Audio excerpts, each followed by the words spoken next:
स्वागत छ। आज हामी पैसा, हाम्रो व्यवहार अनि बुद्धिमत्ता बीचको त्यो अनौठो सम्बन्धबारे अलि गहिरिएर कुरा गर्दैछौँ, है? हो, यो छलफल चाहिँ द साइकोलोजी अफ मनी भन्ने किताबको परिचयमा आधारित छ। त्यहाँ कि निकै अचम्मका कथाहरू छन् जसले यो विषयलाई राम्ररी देखाउँछन्। हो नि, हाम्रो खास उद्देश्य के हो भने पैसाको मामिलामा त्यो किताबी ज्ञानभन्दा व्यवहार किन बढी महत्त्वपूर्ण हुन्छ भन्ने कुरा बुझ्नु। ठिक भन्नुभयो, व्यवहार नै हो मुख्य कुरा। ल सुरु गरौँ है त। एउटा कथा छ, एकजना एकदमै सफल प्राविधिक कार्यकारीको तर आर्थिक रूपमा चाहिँ अलि लापरवाह। कतिसम्म भने सुनको सिक्का नै समुद्रमा फाल्ने। हो, ल यसलाई अलिक खोलौँ न। त्यो कार्यकारीको व्यवहार सुन्दा त के भन्ने हैन, $100 का नोटहरू यसो बिट्टो देखाउने अनि रमाइलोको लागि सुनका सिक्का समुद्रमा फ्याँकिदिने। हो नि। अनि त्यो होटेलको बत्ती फुटाएपछि त झन् $500 तिल्नु पर्नेमा घमण्ड देखाएर $5000 फ्याँक्ने रे। उफ, तर अन्त्यमा के भयो? अन्त्यमा टाट पल्टिए।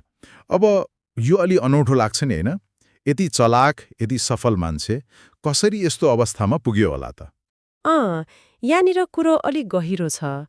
तपाईँले भने जस्तै यो अनौठो देखिन्छ, तर यसले के देखाउँछ भने आर्थिक सफलता भनेको खालि बुद्धि वा त्यो प्राविधिक सिपले मात्रै नहुने रहेछ। उसको व्यवहार, त्यो असुरक्षा, अहङ्कार अनि अलि बच्चा जस्तो मूर्खता, यी सबै मिलेर उसको पतन भयो के? भनेपछि व्यवहारले जित्यो बुद्धिलाई। हो, ठ्याक्कै।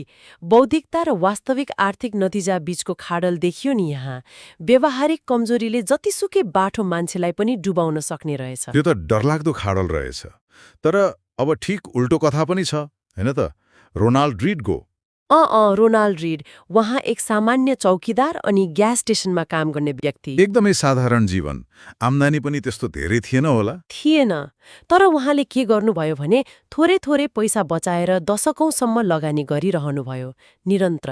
अनि नतिजा कस्तो आयो? नतिजा 92 वर्षको उमेरमा उहाँ बित्दा उहाँको सम्पत्ति $80 लाख भन्दा बढी थियो। 80 लाख? त्यो चौकीदारले? यदि हामीले यसलाई अलि ठूलो चित्रमा हेर्यौं भने रिडको सफलता कुनै जटिल वित्तीय फर्मुला वा ठूलो डिग्रीबाट आएको होइन। यो त उहाँको व्यवहारबाट आयो। धैर्य, निरन्तरता अनि एकदमै साधारण जीवनशैली। यी कुराहरू सिक्न सकिन्छ, तर अक्सर हामी वास्ता गर्दैनौं।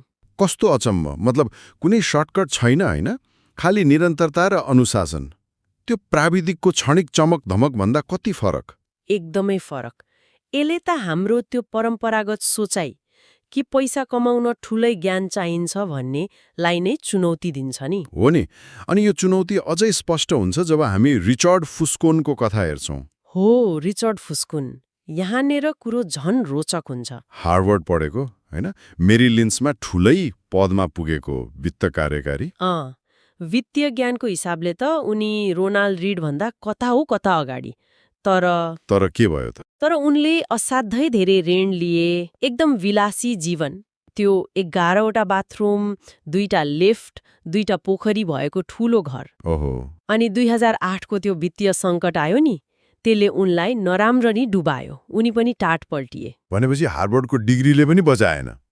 बचाएन, व्यावहारिक कमजोरीले गर्दा। एउटै सङ्कट, चौकीदार करोडपति बने, हार्वर्ड पढेको विज्ञ टाट पल्टियो। यो त गजब भयो। हो नि। यसले के देखाउँछ भने वित्त भनेको भौतिक विज्ञान जस्तो होइन रहेछ, जहाँ 2+2 सधैँ 4 हुन्छ। यो त मानव मनोविज्ञानले धेरै असर गर्ने क्षेत्र हो। लोभ एकातिर, धैर्य अर्कोतिर, डर एकातिर, आत्मविश्वास अर्कोतिर। फुस्कोन जस्तो पढे लेखेको मान्छे पनि व्यवहारमा चुक्दा डुब्न सक्छ। रिड जस्तो सामान्य मान्छे पनि व्यवहार राम्रो हुँदा सफल हुन सक्छ। हाम्रो पढाइले अक्सर गणित र फर्मुलामा ध्यान दिन्छ, तर यो महत्त्वपूर्ण व्यवहारिक पक्षलाई बेवास्ता गर्छ। यी कथाहरूले देखाएको कुरा त एकदमै स्पष्ट छ। तपाईलाई कति थाहा छ भन्दा पनि तपाईँ त्यो थाहा पाएको कुरालाई व्यवहारमा कसरी उतार्नुहुन्छ भन्ने कुरा बढी महत्त्वपूर्ण रहेछ। हो, विशेष गरी जब लोभ वा डर जस्ता भावनाहरूले हामीलाई तान्छन्। हो नि। संक्षेपमा भन्नुपर्दा मुख्य सन्देश यही हो, हाम्रो आर्थिक नतिजामा त्यो बौद्धिकता वा जटिल ज्ञानभन्दा हाम्रो व्यवहार धेरै शक्तिशाली हुन्छ। यो केवल केही जान्नु मात्र होइन, तर दबावमा पर्दा पनि त्यसलाई लगातार लागू गर्नु हो। रोनाल्ड रीड र रिचर्ड फुस्कनका कथाहरूले यही मनोवैज्ञानिक सत्यलाई छर्लङ्ग पार्छन्। त्यसो भए एउटा अन्तिम विचार छोडेर जाउँ न त, स्रोतमै आधारित। यदि आर्थिक सफलता यति धेरै हाम्रो व्यवहारसँग जोडिएको छ भने हामीले बजेट बनाउने वा लगानीको हिसाब गर्ने भन्दा पर गएर पैसाप्रतिको आफ्नो व्यक्तिगत व्यवहारहरू जस्तै धैर्य, लोभ, डर, अहंकार यिनीहरूलाई जाँच्नु कतिको महत्त्वपूर्ण होला? एकदमै महत्त्वपूर्ण। सायद त्यो नै सबैभन्दा मूल्यवान वित्तीय अभ्यास हुन सक्छ, आफ्नो भित्री मनोविज्ञान बुझ्नु। आज एउटा रमाइलो तर अलिक गम्भीर विषयमा कुरा गरौँ न। हुन्छ, के विषयमा? भाग्य र जोखिम। हाम्रो सफलता, खास गरी पैसा कमाउने कुरामा यिनीहरूको कस्तो भूमिका हुन्छ त? महत्त्वपूर्ण विषय हो। हामीले हेरिरहेको सामग्री मोर्गन हाउजलको द साइकोलोजी अफ मनीबाट लिएको हो। एकदमै राम्रो किताब। त्यसको एउटा मुख्य विचार छ, कुनै पनि कुरा सोचे जस्तो राम्रो वा नराम्रो हुँदैन। यो लाइनले धेरै कुरा भन्छ। आउनुहोस्, यी अदृश्य शक्तिहरूले सफलता र असफलतालाई कसरी डोर्याउँछन् अलिक गहिरिएर हेरौँ न त। जरुर। एउटा एकदमै रोचक कथाबाट सुरु गरौँ है त, बिल गेट्सको। हुन्छ। सन् 1968 तिरको कुरा। संसारका एकदमै थोरै हाई स्कुलहरूमध्ये एक लेकसाइड स्कुलमा उनले कम्प्युटर चलाउन पाए। त्यो बेला कम्प्युटर पाउनु भनेको त? हो नि, यो त 10 लाखमा एकजनालाई मिल्ने दुर्लभ अवसर थियो। साँच्चै भाग्यमानी। गेट्स आफै भन्छन्, लेकसाइड नभएको भए माइक्रोसफ्ट हुँदैन थियो। उनले त्यो अवसरको पूरा फाइदा उठाए। तर कथा यति मात्रै छैन नि, होइन? छैन। त्यही केन्ट इभान्स भन्ने अर्का एक असाध्यै प्रतिभाशाली विद्यार्थी पनि थिए। गेट्सका साथी। हो, मिल्ने साथी। कम्प्युटरमा उत्तिकै सिपालु, भनिन्छ कक्षाकै उत्कृष्ट। उनीहरूको भविष्यमा ठूलो काम गर्ने योजना थियो, सायद माइक्रोसफ्ट सँगै खोल्ने। कस्तो हुन्थ्यो होला? तर स्कुल नसकिँदै पर्वतारोहण दुर्घटनामा उनको ज्यान गयो। ओहो। यो पनि सोच्नुस् न, 10 लाखमा एकजनालाई हुने जोखिम नै थियो। हो, यहाँ गजबको कुरा यही छ।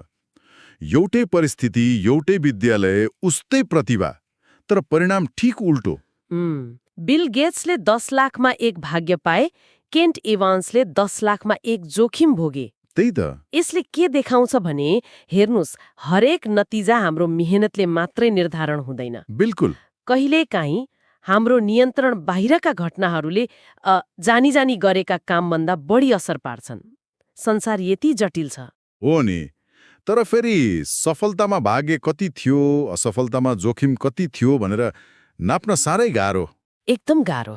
नोबेल पुरस्कार विजेता अर्थशास्त्री रबर्ट शिलरले समेत लगानीमा भाग्यको भूमिका ठ्याक्कै कति हुन्छ जान्न चाहेको बताएका थिए रे। हो र, त्यो त पत्ता लगाउनै मुस्किल। अनि डर पनि हुन्छ नि, अरू सफल हुँदा भाग्यले गर्दा भन्यो भने डाहा गरेको जस्तो सुनिने।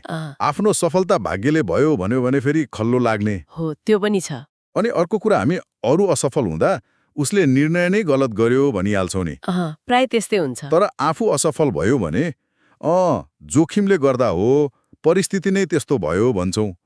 किन यस्तो हुन्छ होला? खै यो मानवीय स्वभाव नै हो कि हामीलाई सरल चित्त बुझ्दो कथाहरू खोज्ने बानी हुन्छ। भनेपछि आफ्नो सफलताको जस आफै लिन खोज्ने हो, अनि असफलताको दोष बाहिरी कुरालाई दिन सजिलो लाग्छ। अरूको हकमा ठ्याक्कै उल्टो गरिदिन्छौँ। तर वास्तविकता त जटिल छ। एकदम। कर्नेलियस भ्यान्डरबिल्ट वा जन डी रकफेलर जस्ता मान्छेहरू, उनीहरूले नियम कानुन तोडेर सफल भए। के त्यो कुशलता मात्र थियो वा भाग्यले साथ दिएको? भन्न गाह्रो छ। त्यस्तै बेन्जामिन ग्राहमले GEICOमा गरेको लगानी वा मार्क जुकरबर्गले याहूको त्यो ठूलो अफर नमान्नु, यिनीहरूमा कुशलता, भाग्य र जोखिम बीचको रेखा एकदमै पातलो छ। पछि फर्केर हेर्दा मात्र अलिअलि देखिने खालको। हो, त्यही भएर यस्ता अति सफल वा अति असफल कथाहरूबाट मात्रै सिक्न खोज्नु अलि जोखिमपूर्ण हुन सक्छ। किनभने त्यहाँ भाग्य वा जोखिमको भूमिका कति थियो त्यो छुट्याउनै सकिन्न, होइन? ठ्याक्कै। बरु त्यो पाठले के सुझाव दिन्छ भने नि, के यस्ता एकल अतिवादी कथाहरूभन्दा फराकिलो ढाँचाहरूमा ध्यान दिनु बेस, सामान्य मानिसहरूका अनुभवहरू उनीहरूको जीवनशैलीबाट सिक्नु बढी उपयोगी हुन सक्छ। त्यो त हो। औसत अनुभव बढी सान्दर्भिक हुन्छ। अनि अर्को महत्त्वपूर्ण कुरा, आफ्नो सफलतामा भाग्यको भूमिका स्वीकार्नुपर्छ। यसले नम्र बनाउँछ। हो। अनि अरूको वा आफ्नै पनि असफलतामा जोखिमको भूमिका बुझ्नुपर्छ। यसले क्षमा र सहनशीलता बढाउँछ। बिल गेट्सले भनेको कुरा याद आयो, सफलता खराब शिक्षक हो, किनकि त्यसले हामीलाई अझेय महसुस गराउन सक्छ। त्यसो भए त असफलता पनि खराब शिक्षक हुन सक्छ यदि हामीले त्यसमा जोखिमको पाटोलाई बिर्स्यौं भने। हो, ठ्याक्कै। असफलताले हामीलाई सधैँ मैले गल्ती गरेँ भन्ने मात्र सिकाउँदैन। कहिलेकाहीँ त्यो केवल नराम्रो भाग्य वा जोखिमको परिणाम हुन सक्छ। दुवै अतिले हामीलाई गलत पाठ सिकाउन सक्छन्। त्यसो भए सारमा हामीले सुरुमा भने जस्तै यो सामग्रीले जोड दिन्छ कि कुनै पनि कुरा सोचे जस्तो राम्रो वा नराम्रो हुँदैन। भाग्य र जोखिम दुवै अदृश्य तर शक्तिशाली खेलाडी हुन् हाम्रो जीवनमा, खास गरी वित्तीय मामिलामा। र यो छलफललाई बिट मार्दा एउटा प्रश्न मनमा आइरहेको छ। के प्रश्न? भाग्य र जोखिमको यो खेल, यो अदृश्य तर शक्तिशाली भूमिका बुझेपछि के भाग्यमा धेरै भर परेका सफलताका कथाहरूको नक्कल गर्न खोज्नुभन्दा आफ्नो नियन्त्रणमा भएका कुराहरू जस्तै जोखिम कसरी व्यवस्थापन गर्ने, गल्तीबाट कसरी सिक्ने, फराकिलो ढाँचाबाट के सिक्न सकिन्छ, यतातिर ध्यान केन्द्रित गर्नु बढी अर्थपूर्ण र भरपर्दो बाटो होला कि? यो साँच्चै विचारणीय प्रश्न हो। नक्कल गर्न खोज्नुभन्दा आफ्नो जोखिम व्यवस्थापनमा ध्यान दिनु हो। यो कुरा सोच्नलाई छोडिदिउ न त। स्वागत छ। आज हामी फेरि मोर्गन हाउजलको किताब पैसाको मनोविज्ञानमा अलि गहिरिएर हेर्दैछौँ। हो, आजको हाम्रो छलफल एउटा एकदमै महत्त्वपूर्ण विषयमा केन्द्रित हुनेछ, पर्याप्त हुनुको अर्थ। पर्याप्त अर्थात् इनफ किन होला हैन? कति मान्छेहरूसँग यति धेरै हुँदाहुँदै पनि अझै धेरै कमाउने लोभमा खतरनाक जोखिम मोल्छन्। यो कुरा बुझ्नलाई किताबमा एउटा रमाइलो कथा छ, कर्ट बोनेग्युट र जोजेफ हेलरको। त्यो पार्टीवाला कथा हैन? हो, एउटा अर्बपतिको पार्टीमा भोनेगिटले हेलरलाई जिस्काएछन्, हेर न, यो हाम्रो पाहुनाले एकै दिनमा तिम्रो त्यो किताब क्याच 22 ले जिन्दगीभर कमाएको भन्दा बढी कमाउँछ होला। अनि हेलरको जवाफ कस्तो चोटिलो! एकदम। उनले भनेछन्, होला, तर मसँग यस्तो चिज छ जुन उसँग कहिले हुने छैन। के रहेछ त्यो? पर्याप्त। वाउ, पर्याप्त साँच्ची गहिरो शब्द। आज हामी यही पर्याप्तको भावना किन चाहिन्छ र यो नहुँदा कस्तो नराम्रो हुन सक्छ भन्ने कुरामा अलि खोतल्नेछौँ, किताबकै उदाहरणहरू हेरेर। हुन्छ, किताबले दुईटा एकदमै शक्तिशाली उदाहरण दिएको छ। पहिलो, रजत गुप्ताको। रजत गुप्ता मैकेन्जीको सीईओ थिए हैन? एकदमै ठुलो नाम हो नि। कलकत्ताको सामान्य अवस्थाबाट उठेर मैकेन्जी जस्तो कम्पनीको सीईओ बन्नु, विश्वमै सम्मानित हुनु ठूलो कुरा हो। अनि सम्पत्ति पनि त उनीसँग $100 मिलियन जति थियो रे। $100 मिलियन। तर किताबले के भन्छ भने उनको आँखा अर्बपति बन्नेतिर थियो। त्यतिले पनि नपुगेको? त्यस्तै देखिन्छ। किताबमा एकजनाले भनेको कुरा पनि छ, मलाई लाग्छ ऊ त्यो अर्बपतिहरूको सर्कलमा पर्न चाहन्थ्यो हैन? गोल्डम्यान त करोडपतिहरूको सर्कल जस्तो भयो नि। अनि यही लोभले यही अतिरिक्त इच्छाले गर्दा उनले इनसाइडर ट्रेडिङ गरे।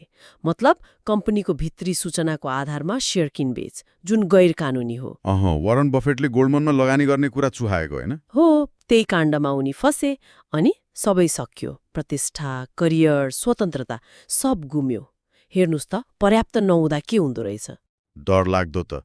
अर्को उदाहरण प्रेसनी बर्नी मेडअफको। मेडअफ, उनको त झन कुरै बेग्लै, पन्जी स्किम चलाएर बदनाम भए। तर त्यो ठगी गर्नु अघि नै उनी वाल स्ट्रिटमा एकदमै सफल वैध व्यवसायी थिए। कतिसम्म भने वाल स्ट्रिट जर्नलले नै 1992 मा लेखिएको थियो उनले अत्यन्तै नाफामुखी सिक्युरिटिज फर्म बनाएका छन्। हो र, मतलब त्यो ठगी नगरिकन उनी धनी र सफल थिए? एकदम। उनको त्यो मार्केट मेकर व्यवसाय निकै राम्रो थियो, तर पनि उनले त्यो पन्जी स्किम चलाए। त्यो त झन अचम्म। किन त्यसो गरे होला नि त? गुप्ता र मेडअफ जस्ता मान्छे जससँग पहिल्यै इज्जत, पैसा, शक्ति सबै थियो, किन सबै दाउमा लगाए? किताबले यसको केही मनोवैज्ञानिक कारण बताउँछ। एउटा प्रमुख कारण हो लक्ष्य सार्ने बानी, मुभिङ द गोल पोस्ट भन्छ नि अङ्ग्रेजीमा। भनेको जति पायो उति लोभ बढ्दै जाने हो, ठ्याक्कै। केही पाएपछि हाम्रो अपेक्षा अझै बढ्छ। हाउसेले भनेको कुरा छ नि, खुसी भनेको त परिणाम माइनस अपेक्षा हो रे। अपेक्षा सधैँ परिणामभन्दा अघि दगुरेपछि त कहाँ खुसी भेटिनु र। हो नि। अनि अर्को ठूलो कुरा सामाजिक तुलना। हामी सधैँ आफूलाई अरूसँग दाज्छौँ।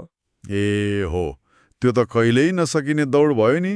ऊभन्दा म अगाडि, त्योभन्दा अर्को अगाडि। हो, किताबमा बेसबल खेलाडीदेखि hedge fund manager Warren Buffett, Jeff Bezos, यो तुलनाको त अन्त्य नै छैन। लस भेगासको क्यासिनो डिलरको भनाइ याद आयो। क्यासिनोमा जित्ने एउटै तरिका हो भित्र छिर्ने बित्तिकै बाहिर निस्किनु। हो नि त, यो तुलनाको दौड पनि त्यस्तै हो। त्यसो भए पर्याप्त हुनु भनेको चाहिँ के हो त? कन्जर्भेटिभ हुनु, थोरैमा चित्त बुझाउनु? किताबले अलि फरक तरिकाले भन्छ, पर्याप्त हुनु भनेको यो बुझ्नु हो कि यसको उल्टो, मतलब अझ धेरैको लागि कहिल्यै नसकिने भोकले आखिरमा पछुतो मात्रै दिन्छ। पछुतोबाट बच्नु पो रहेछ त पर्याप्त हुनु भनेको। हो, अनावश्यक जोखिम नलिनु, आफूसँग जे छ त्यसको कदर गर्नु। वरेन बफेटले त्यो लङ टर्म क्यापिटल म्यानेजमेन्टवालाहरूको बारेमा भनेको कुरा यहाँ ठ्याक्कै मिल्छ। के भनेका थिए र बफेटले? उनले भनेका थिए उनीहरूसँग नभएको र नचाहिने पैसा कमाउनको लागि उनीहरूले आफूसँग भएको र चाहिने कुरालाई जोखिममा पारे र त्यो मूर्खता हो। मूर्खता, कडा शब्द। यसले पैसाभन्दा महत्त्वपूर्ण कुराहरू पनि छन् भन्ने सङ्केत गर्यो, होइन त? बिल्कुल। किताबले त्यही सम्झाउँछ। हाम्रो इज्जत, स्वतन्त्रता, परिवार, साथीभाइ, माया, खुसी, यी कुराहरू पैसाले किन्न सकिन्न नि। हो त नि, यी त अमूल्य छन्। गुप्ताले जेलबाट छुटेपछि के भने रे भने, कुनै पनि कुरासँग धेरै नटासिनुहोस्, आफ्नो प्रतिष्ठा, उपलब्धि केहीसँग पनि। तर हाउसेल भन्छन् यो गलत निष्कर्ष हो, किनभने ती कुराहरू त झन्जोगाउनु पर्ने हो नि। हो, त्यही त किताबको निचोड नै त्यही हो। यी अमूल्य चिजहरूलाई जोगाउने सबैभन्दा राम्रो उपाय भनेको कहिले जोखिम लिन रोक्नुपर्छ भनेर थाहा पाउनु हो, कहिले आफूसँग पर्याप्त छ भनेर जान्नु हो। भनेपछि पर्याप्त छ भनेर जान्नु नै वास्तविक सम्पत्ति रहेछ। हो, सारमा त्यही हो।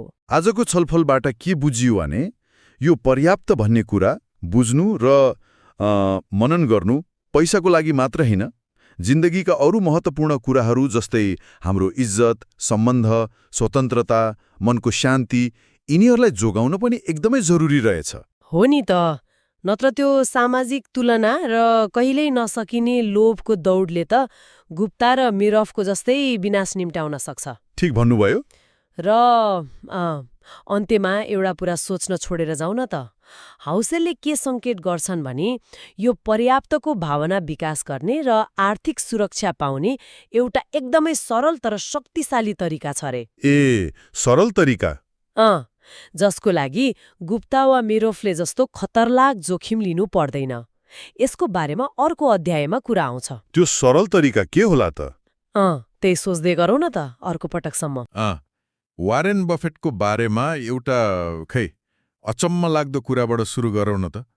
उहाँको जुन 84.5 बिलियन डलर सम्पत्ति छ नि, त्यसको 81.5 बिलियन डलर त उहाँले 65 वर्ष पुगेपछि कमाउनु भयो। हो र? त्यो त साँच्चै नै अचम्मको कुरा हो। हो नि। अनि आज हामी यही कुराले अलिक गहिरिएर हेर्दैछौँ, कसरी समयसँगै हुने सानोतिनो वृद्धिले यस्तो ठूलो, मतलब सोच्नै नसकिने नतिजा दिन्छ भनेर। यसलाई बुझ्नलाई चाहिँ हामी पैसाको मनोविज्ञान र पृथ्वीको आइसेज, त्यो बरफ युग बीचको एउटा अनौठो सम्बन्ध हेर्छौँ। चाखलाग्दो विषय छ। हामीसँग भएको जानकारीले पनि त्यही देखाउँछ, कसरी सामान्य लाग्ने कुराले पनि असाधारण नतिजा दिन सक्छ। हो, हाम्रो लक्ष्य चाहिँ के हो भने यो कम्पाउन्डिङको शक्ति र यसमा समयको भूमिका कति महत्त्वपूर्ण छ भन्ने कुरालाई सरल उदाहरण दिएर बुझाउने। ल सुरु गरौँ है त।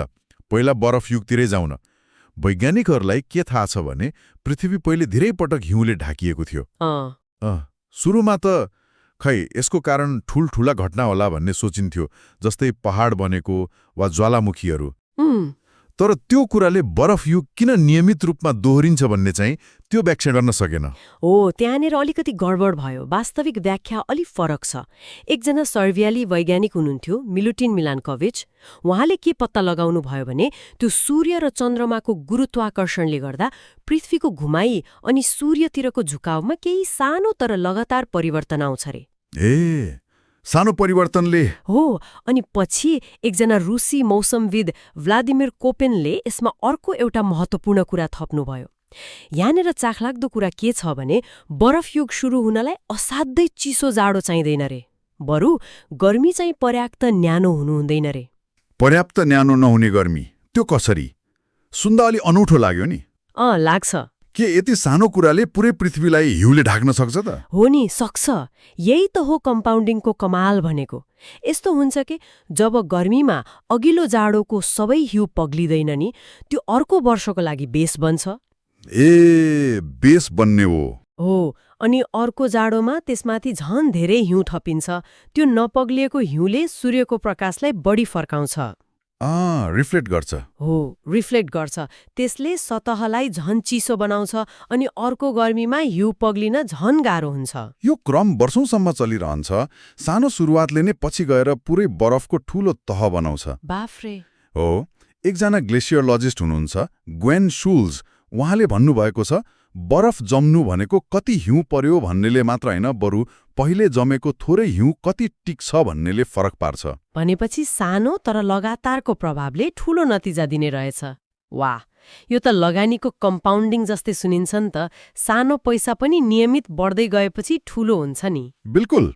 पैसाको कुरा गर्दा कम्पाउन्डिङले सानो लगानीलाई पनि समयक्रममा अविश्वसनीय रूपमा बढाउन सक्छ।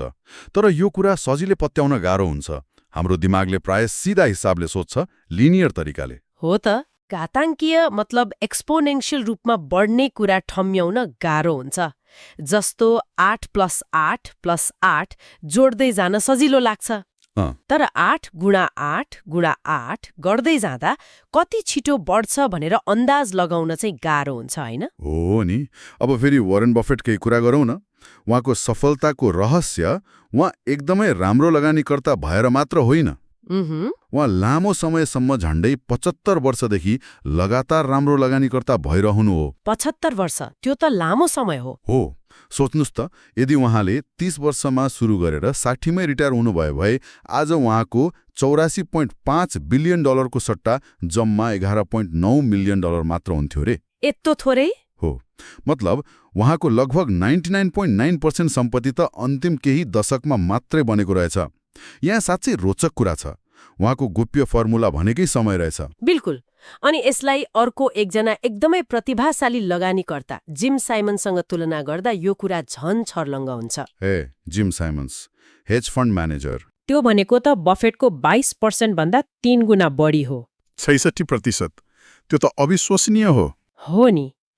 तर साइमन्सले 50 वर्षको उमेरमा मात्र आफ्नो फन्ड सुरु गर्नुभयो। त्यसैले उहाँको कुल सम्पत्ति लगभग $21 बिलियन जति बफेटको भन्दा धेरै नै कम छ। ढिलो सुरु गर्नुभएछ। हो, यदि मानौ न साइमन्सले बफेट जति नै लामो समय मतलब 70 वर्षभन्दा बढी त्यही 66%कै दरले लगानी गर्न सक्नु भएको भए उहाँको सम्पत्ति कति हुन्थ्यो होला?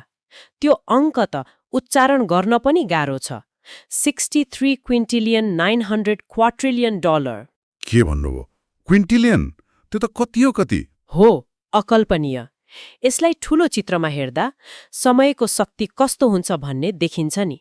सुरुमा जीमेलले 1 GB स्टोरेज दिँदा बिल गेट्सले पनि ए बाबा यत्रो किन चाहियो र भन्नुभएको थियो रे।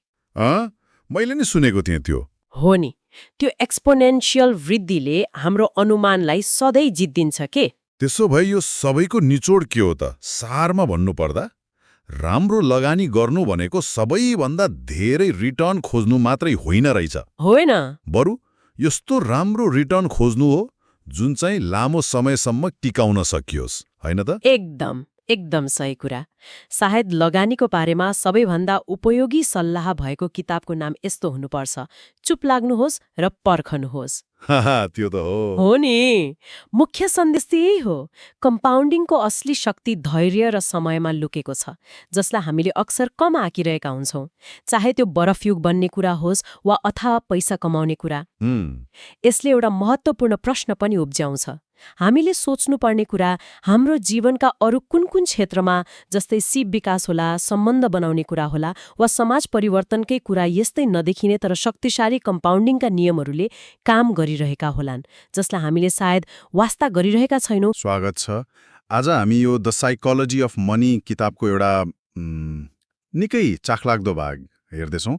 विषय के छ भने पैसा कमाउनु र त्यसलाई टिकाइराख्नु यी किन फरक सिप हुन् हो र कसरी लामो समयसम्म सफल हुनलाई चाहिँ त्यो टिक्नु मतलब सर्भाइभल नै सबैभन्दा महत्त्वपूर्ण हुन्छ भन्नेमा केन्द्रित हुनेछौँ। हामीसँग भएका स्रोतहरूमा केही कथाहरू छन् अनि केही पाठहरू पनि। आजको यो गहिरो विश्लेषण धनी कसरी बन्ने भन्ने मात्र होइन त्यो भन्दा पनि महत्त्वपूर्ण कमाएको पैसा कसरी जोगाउने जुन खासै छलफल हुँदैन त्यो पक्ष हेर्दैछौँ। किनभने राम्रो लगानी गर्नु भनेको सधैँ सही हुनु मात्रै होइन नि बरु नराम्रोसँग कहिल्यै नहार्नु चाहिँ हो।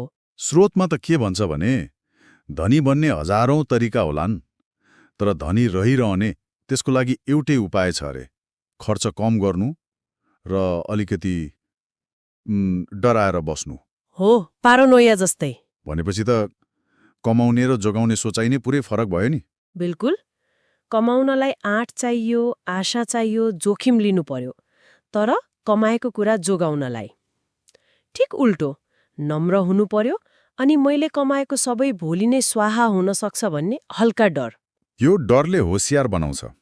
एकदम। यसलाई अझ बुझ्नलाई खै त्यो जेसी लिभरमोर र अब्राहम जर्मान्स्कीको कथा हेरौँ न। सन् 1929मा जब बजार पुरै झर्यो नि लिभरमोरले त बजार घट्छ भनेर बाजी लगाएका थिए रे। हो अनि रातारात अर्बपति बने। कस्तो अचम्म। तर त्यही घटनाले जर्मान्स्की जो एकदम सफल रियल इस्टेट डेभलपर थिए उनलाई चाहिँ सडकमा पुर्यायो सायद जाने गयो। एउटै घटना दुई फरक परिणाम। अनि अझ रोचक कुरा के छ भने नि पछि गएर लिभरमोरले पनि त्यो अत्यधिक आत्मविश्वास ठूला ठूला बाजी थाप्ने बानी त्यसले गर्दा सब थोक गुमाए अनि आत्महत्या गरे। बाफरे भनेपछि दुवैजना कमाउन त सिपालु थिए तर टिकाइराख्न जानेनन्। कमाएको सबै त्यसरी गुम्नु त साँच्चै डरलाग्दो रहेछ। कमाउनु र टिकाइराख्नु पुरै फरक कुरा।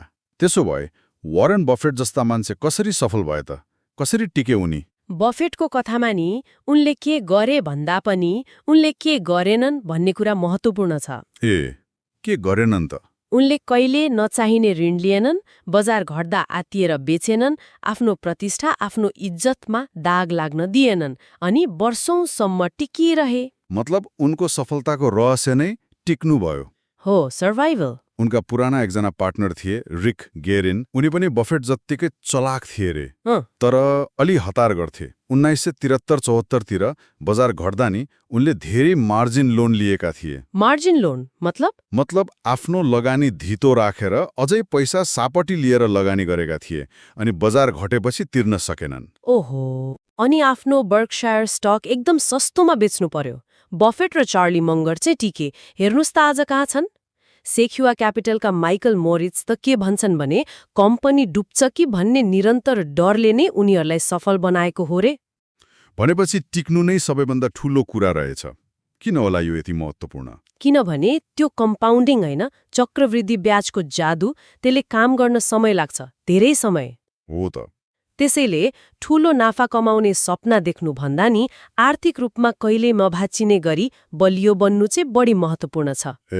जस्तो नगद पैसा साइडमा राख्दा त नाफा घुमे जस्तो लाग्ला नि सुरुमा लाग्छ नि तर त्यसले तपाईलाई बजार सट्टै घटेको बेला डराएर आत्तिएर आफ्नो शेयर बेच्नबाट रोक्यो भने नि त्यसको वास्तविक फाइदा त कता हो कता बढी हुन्छ।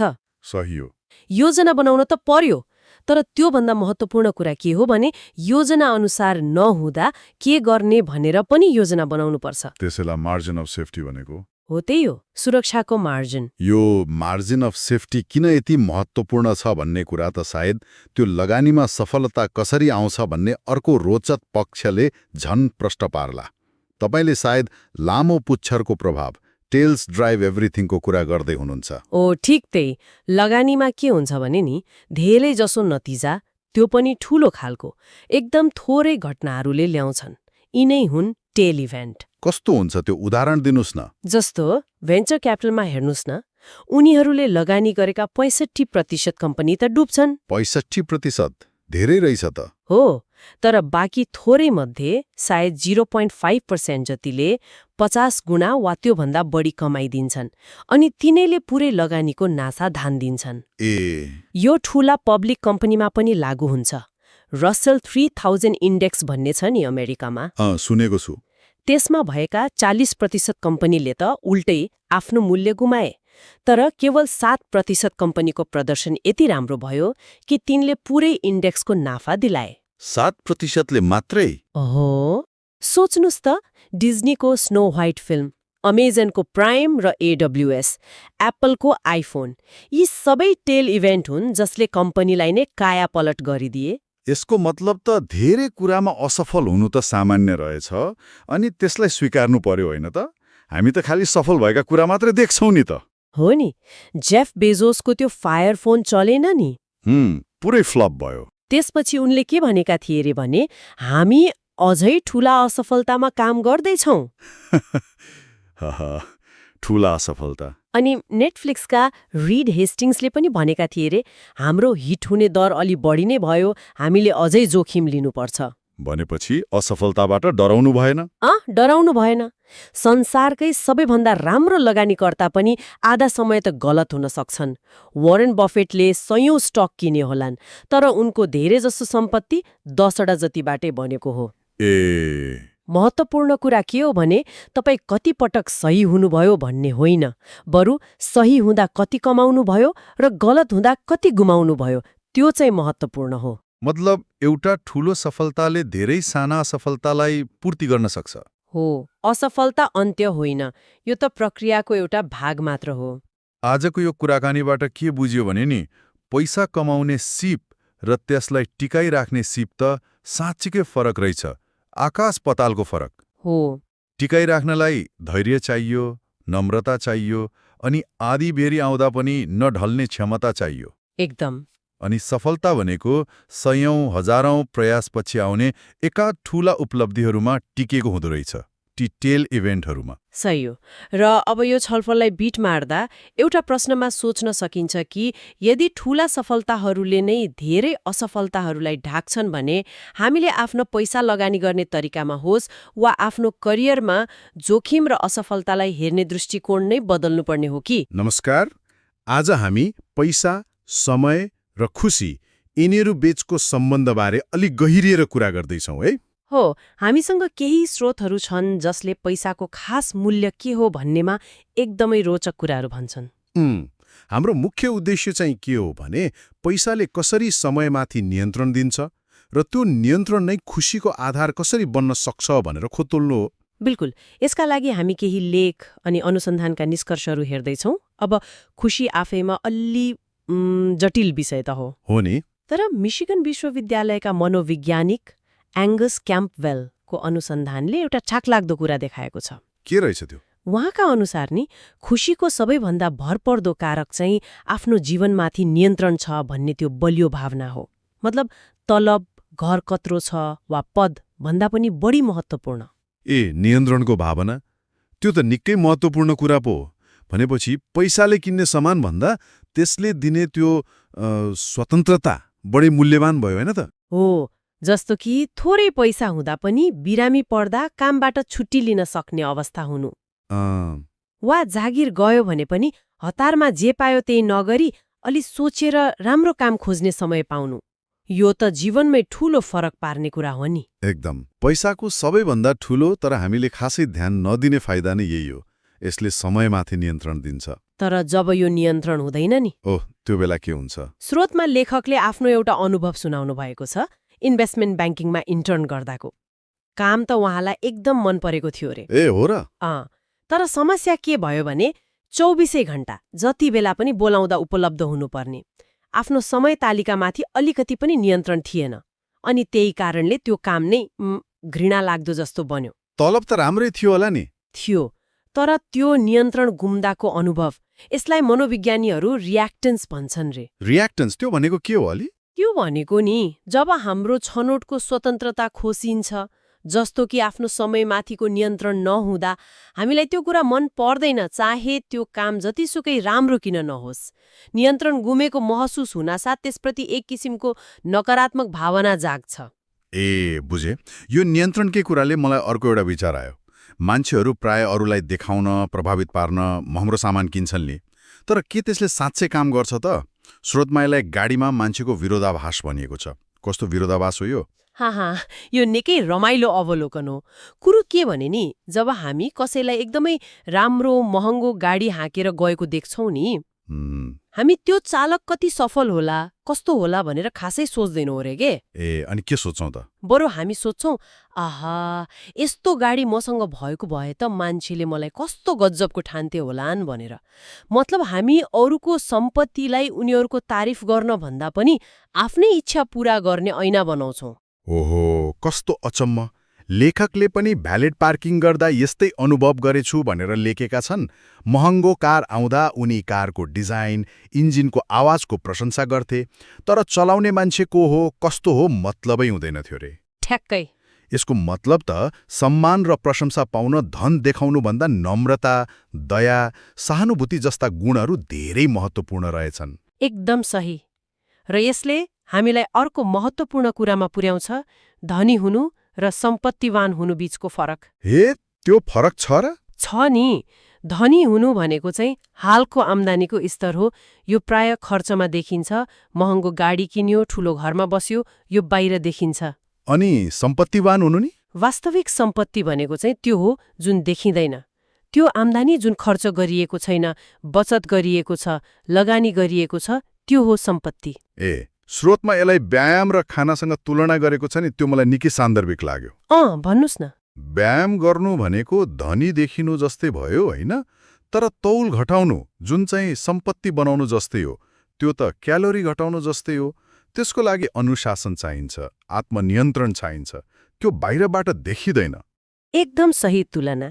तर समस्या के छ भने, धनी देखिने मान्छेहरू त सजिलै भेटिन्छन्, उनीहरू रोल मोडल बन्छन्। हो त। तर साँचो सम्पत्तिवान मान्छेहरूको सफलता त लुकेको हुन्छ प्राय। त्यसैले उनीहरूबाट सिक्न अलि गाह्रो हुन्छ। हो नि। अनि यहाँ अर्को एउटा कुरा पनि छ। अमेरिका इतिहासकै सबैभन्दा धनी देश हो, होइन? हो। तर त्यहाँका मान्छेहरू सन् 1950 को दशकको तुलनामा अहिले धेरै खुसी छैनन् रे। किन होला? हो, यो पनि सोच्ने कुरा छ। एउटा सम्भावित कारण के हुन सक्छ भने, बढेको सम्पत्ति चाहिँ ठूला घर, राम्रा गाडी किन्नमा गयो। तर त्यस क्रममा मान्छेहरूले आफ्नो समयमाथिको नियन्त्रण चाहिँ गुमाए। काममा आउन जान लामो समय लाग्ने, सधैँ कामसँग जोडिनुपर्ने दबाव। खास गरी अहिलेको ज्ञान आधारित कामहरूमा त दिमाग कहिले फुर्सदमा हुँदैन जस्तो हो नि, काम गरी नसकिए जस्तो। त्यसो भए यो सबै कुराकानीबाट, यो स्रोतहरूको विश्लेषणबाट मुख्य सन्देश के लिन सकिन्छ त? निष्कर्ष एकदम स्पष्ट छ जस्तो लाग्छ मलाई। पैसाको सबैभन्दा ठूलो दिगो मूल्य भनेको त्यसले किन्ने सामानहरू होइन, बरु त्यसले दिने समय र छनौटहरूमाथिको नियन्त्रण हो। समयमाथिको नियन्त्रण हो। कार्ल पिलेमरले वृद्धहरूसँग गरेको अध्ययनमा पनि यही देखियो। जीवनको अन्त्यतिर पुगेकाहरूले पैसा वा भौतिक कुरा भन्दा बढी महत्त्व केलाई दिए थाहा छ? केलाई? गुणस्तरीय सम्बन्ध, जीवनको उद्देश्य अनि परिवारसँग बिताएको समय, यिनीहरूलाई नै सबैभन्दा मूल्यवान ठाने। उहाँहरूले त भनेका थिए रे, तपाईका छोराछोरीलाई तपाईको पैसाभन्दा तपाईको उपस्थिति बढी महत्त्वपूर्ण हुन्छ। कति मार्मिक कुरा हो। निकै गहिरो कुरा छ यसमा। यसले हामीलाई आफ्नो प्राथमिकता के हो भनेर सोच्न बाध्य बनाउँछ। निश्चय पनि। आजको यो छलफलले पैसा, खर्च र समयलाई हेर्ने हाम्रो दृष्टिकोणमा पक्कै केही न केही सोच्न बाध्य बनायो होला। हो। के हामी अझै पनि धेरै भौतिक वस्तु जम्मा गर्ने दौडमा छौं, कि आफ्नो समय र जीवनमाथिको नियन्त्रणलाई बढी महत्त्व दिइरहेका छौं? यही प्रश्नमा विचार गर्दै आजलाई यही टुङ्ग्यौं। हुन्छ। नमस्कार। आज हामी पैसा कसरी बचाउने अनि त्यसको पछाडि हाम्रो सोचाइले कस्तो भूमिका खेल्छ भन्ने बारे अलि गहिरेर कुरा गर्दैछौं। हो र यो छलफल चाहिँ खासमा मोर्गन हाउसेलको एकदमै चर्चित किताब छ नि द साइकोलोजी अफ मनी हो त्यसैका केही विचारहरूमा आधारित हुनेछ। हाम्रो उद्देश्य चाहिँ के हो भने यो व्यक्तिगत वित्त अनि बचत गर्ने हाम्रो बानी, लगानी गर्दा हामी के सोच्छौं यस्तै कुराहरूलाई अलि केलाउने हो। र यसमा हामी के पनि हेर्छौं भने आम्दानी जतिसुकै होस् वा लगानीबाट जतिसुकै फाइदा होस् त्योभन्दा बचत गर्ने दर चाहिँ किन शक्तिशाली हुन्छ। अनि अर्को कुरा, पैसाको मामलामा सधैँ त्यो गणितीय हिसाबले तर्कसङ्गत हुनुभन्दा कहिलेकाहीँ अलि व्यावहारिक हुनु किन बढी काम लाग्छ भन्ने पनि त छ नि, होइन? हो नि, एकदमै। ल सुरु गरौँ न त त्यही बचत दरको शक्तिबाटै। हुन्छ। हाउसेलको एउटा मुख्य तर्क के छ भने सम्पत्ति बनाउने कुरा भने कमाई कति छ वा लगानीमा कति फाइदा भयो भन्दा पनि कति बचत गरियो भन्ने कुराले चाहिँ धेरै फरक पार्छ अरे। यो सुन्दा अलि खै अनौठो लाग्न सक्छ है? हो, लाग्न सक्छ, किनभने हाम्रो ध्यान त प्राय कति कमाउने, कति प्रतिशत रिटर्न आयो भन्नेमै हुन्छ नि त। त्यही त। तर वास्तवमा कस्तो हुन्छ भने धेरै कमाउँदैमा वा राम्रो रिटर्न पाउँदैमा मात्र कोही धनी भइहाल्दैन यदि उसले बचत नै गर्दैन भने। तर सामान्य आम्दानी होला तर लगातार एउटा राम्रो दरमा बचत गरिरहने मान्छेले चाहिँ पछि गएर राम्रै सम्पत्ति जोड्न सक्छ। यसको मतलब चुरो कुरो चाहिँ नियन्त्रणमा रहेछ। हो, ठ्याक्कै। बचत दर त हामी आफै मिलाउन सक्छौं नि घटाउने बढाउने, तर आम्दानी वा बजार कस्तो हुन्छ भन्ने कुरा सधैँ हाम्रो हातमा हुँदैन। यसलाई बुझ्नलाई त्यो ऊर्जा दक्षताको उदाहरण पनि दिएको छ किताबमा, होइन? 1970 को दशकमा त्यो तेल सङ्कट हुँदाखेरि हो, त्यति बेला समाधान भनेको नयाँ तेल खानी खोज्ने मात्र थिएन नि त, बरु ऊर्जा कम खपत गर्ने उपायहरू अपनाउनु पनि थियो, जस्तै गाडीहरूको माइलेज बढाउने। यो पैसासँग ठ्याक्कै मिल्छ के। लगानीमा एकदमै धेरै फाइदा खोज्नु भनेको नयाँ तेल खानी खोज्नु जस्तै भयो, अलि अनिश्चित बाहिरी कुरामा भर पर्ने हो। तर खर्च घटाउनु भनेको मतलब बचत गर्नु चाहिँ ऊर्जा खपत घटाउनु जस्तै हो। यो हाम्रो नियन्त्रणमा छ र यसको नतिजा पनि लगभग निश्चित हुन्छ। अनि खर्चकै कुरा गर्दा हाउसेलले त्यो अहङ्कार इगोको भूमिकालाई पनि जोड्नु भएको छ है? हो, जोड्नु भएको छ। उहाँ के भन्नुहुन्छ भने हाम्रो त्यो आधारभूत आवश्यकता पूरा भइसकेपछि हामी जुन खर्च गर्छौं नि त्यो धेरैजसो चाहिँ अरूलाई देखाउन वा आफ्नो सामाजिक प्रतिष्ठा बढाउनकै लागि हुन्छ रे। हो र? हो, यो अलि गहिरो मनोवैज्ञानिक कुरा हो। उहाँ त केसम्म भन्नुहुन्छ भने बचत बढाउने सबैभन्दा शक्तिशाली तरिका आम्दानी बढाउनु मात्र होइन, बरु विनम्रता बढाउनु हो रे। विनम्रता? त्यो कसरी? उहाँको तर्क के छ भने बचत भनेको खासमा तपाईको आम्दानी र तपाईको अहङ्कार बीचको खाडल हो। आम्दानी र अहङ्कार बीचको खाडल? भनेको मतलब जब हामी अरूले के सोच्छन् भनेर कम वास्ता गर्छौं तब हाम्रा ती भौतिक इच्छाहरू पनि अलिक कम हुन्छन् अनि खर्च घट्छ, बचत बढ्छ। सुन्दा त ठिकै लाग्यो। तर यो भन्न जति सजिलो छ नि व्यवहारमा उतार्न चाहिँ गाह्रै हुन्छ, किनभने हामी सामाजिक प्राणी पर्यौं, अरूको वास्ता नगरी बस्न अलिक गाह्रै छ। त्यो त हो। अब अर्को एउटा अलि फरक तर उस्तै महत्त्वपूर्ण विचार पनि छ, कुनै खास लक्ष्य नराखिकनै बचत गर्नु। यो पनि निकै चाखलाग्दो कुरा हो। हामी त प्राय घर किन्न, गाडी किन्न या रिटायरमेन्टको लागि भनेर बचत गर्छौं नि त, तर केही त्यस्तो निश्चित उद्देश्य नै नभई बचत गर्नुको पनि अर्थ छ र? हाउसेलको विचारमा त छ, र यो झनै महत्त्वपूर्ण छ, किनभने जीवनमा के हुन्छ, कहिले के आइपर्छ त्यो त थाहा हुन्न नि, होइन? त्यो त हो। हो, त्यस्तो बेलाको लागि अप्रत्याशित चुनौती वा अवसरको सामना गर्न तयार हुनलाई यो बिना लक्ष्यको बचतले काम गर्छ। यसले पैसा मात्र दिँदैन, समय र विकल्पमाथि नियन्त्रण दिन्छ। समय र विकल्पमाथि नियन्त्रण? हो, जुन आजको जमानामा सायद पैसाको सबैभन्दा ठूलो तर वास्ता नगरिएको मूल्य हो। सोच्नुस् न, ब्याङ्कमा 0 ब्याजमै पैसा छ, तर त्यसले तपाईलाई मन नपरेको जागिर छोडेर अलि बढी अर्थपूर्ण काम खोज्ने फुर्सद दियो या कुनै सङ्कटमा तुरन्तै चाहिने पैसा दियो भने त्यसको वास्तविक फाइदा त कति ठूलो भयो। हो नि, यो नियन्त्रण र लचकताको कुराले हामीलाई अर्को मनोवैज्ञानिक पक्षमा पुर्यायो। हामी वित्तीय निर्णयहरू कसरी लिन्छौं त? कि हामी सधैँ त्यो किताबी हिसाबले तर्कसङ्गत ऱ्यासनल हुन्छौं कि प्राय व्यावहारिक हुन खोज्छौं? हो, यो हाउसेलको पुस्तकको एकदमै केन्द्रीय विचारहरूमध्ये एक हो। तर्कसङ्गत हुनु भनेको गणितीय वा सैद्धान्तिक रूपमा सधैँ उत्तम, सबैभन्दा धेरै फाइदा दिने निर्णय लिनुभयो। जस्तो कि कम्प्युटरले लिने निर्णय। त्यस्तै भनौँ न। तर व्यावहारिक हुनु भनेको चाहिँ वास्तविक जीवनका भावनाहरू, तनाव, डर, पछुतो, पहिलेको अनुभव यिनीहरूलाई पनि ध्यानमा राखेर निर्णय लिनु हो, जुन सधैँ 100% तर्कसङ्गत नहुन पनि सक्छ। यसलाई त्यो ज्वरोको उदाहरणले अलि सजिलो बनाउँछ कि बुझ्न? ठ्याक्कै। जस्तै तर्कसङ्गत रूपमा हेर्दा त ज्वरो आउनु भनेको शरीरले रोगसँग लडिरहेको सङ्केत हो। त्यो राम्रो कुरा हो। हो त। तर व्यावहारिक रूपमा के हुन्छ? ज्वरो आउँदा हामीलाई दुख्छ, गाह्रो हुन्छ, अनि हामी तुरुन्तै औषधि खाएर कम गर्न खोज्छौँ। वित्तमा पनि यस्तै हुन्छ। नोबेल पुरस्कार जित्नुभएका ह्यारी मार्कोविट्सले पनि त आफ्नो व्यक्तिगत लगानी गर्दा त्यो गणितीय रूपमा सबैभन्दा राम्रो पोर्टफोलियो बनाउनु भन्दा पनि पछि गएर ओहो यस्तो पो गर्नु पर्थ्यो भन्ने पछुतो कम होस् भनेर लगानीलाई विविधीकरण गर्नुभएको थियो रे। त्यो पूर्ण तर्कसङ्गत नभए पनि व्यावहारिक भयो, हैन त? हो नि, मानवीय भावनालाई सम्बोधन गर्ने हिसाबले व्यावहारिक भयो। भ्यानगार्डका संस्थापक ज्याक बोगलको पनि त त्यस्तै उदाहरण छ नि। उहाँले आफ्नै कम्पनीको इन्डेक्स फन्डमा मात्रै नलगाएर अलिअलि अरूमा पनि लगाउनु भएको पारिवारिक कारणले भनेर। बिल्कुल। त्यसले के देखाउँछ भने वास्तविक जीवनमा हामीले गर्ने निर्णयहरू सधैँ त्यो कम्प्युटरको स्प्रेडसिटमा जस्तो सफा र तर्कसङ्गत मात्र हुँदैनन्।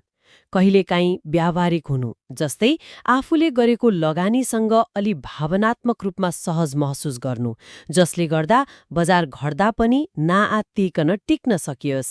त्यो बढी महत्त्वपूर्ण हुन सक्छ। हो, त्यो गणितीय रूपमा सही तर आफूले पालना गर्नै नसक्ने रणनीति भन्दा लामो समयमा बढी फाइदाजनक हुन सक्छ।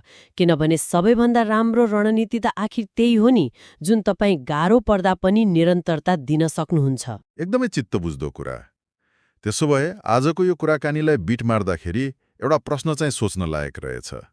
हाम्रो पैसासँगको सम्बन्धमा त्यो हिसाब किताब बाहेक हाम्रा भावनाहरू जस्तै पछुतोबाट बच्ने इच्छा, राति ढुक्कले निदाउने चाहना वा परिवारको महत्त्व, यिनीहरूले कतिको भूमिका खेल्दा रहेछन् त? हो, यो गहिरो प्रश्न हो। एकछिन सोचौँ त, हामीले गर्ने पैसा सम्बन्धी निर्णयहरू कति चाहिँ साँच्चीकै तर्कसङ्गत हुन्छन् र कति चाहिँ हाम्रो व्यावहारिक आवश्यकता र मानवीय स्वभावबाट प्रभावित हुन्छन्। नमस्कार। आज हामी फेरि एउटा चाखलाग्दो विषयमा कुरा गर्दैछौँ, मोर्गन हाउजलको चर्चित किताब द साइकोलोजी अफ मनीबाट। हो, नमस्कार। यो किताबले पैसा र लगानीलाई हेर्ने हाम्रो सोचाइमा निकै गहिरो प्रभाव पार्छ। बिल्कुल। आज हामी विशेष गरी एउटा महत्त्वपूर्ण प्रश्नमा केन्द्रित हुनेछौँ। के हामीले साँच्चै इतिहास हेरेर भविष्यको बाटो पहिल्याउन सक्छौँ? यो प्रश्न लगानीकर्ताहरूका लागि त झनै महत्त्वपूर्ण छ।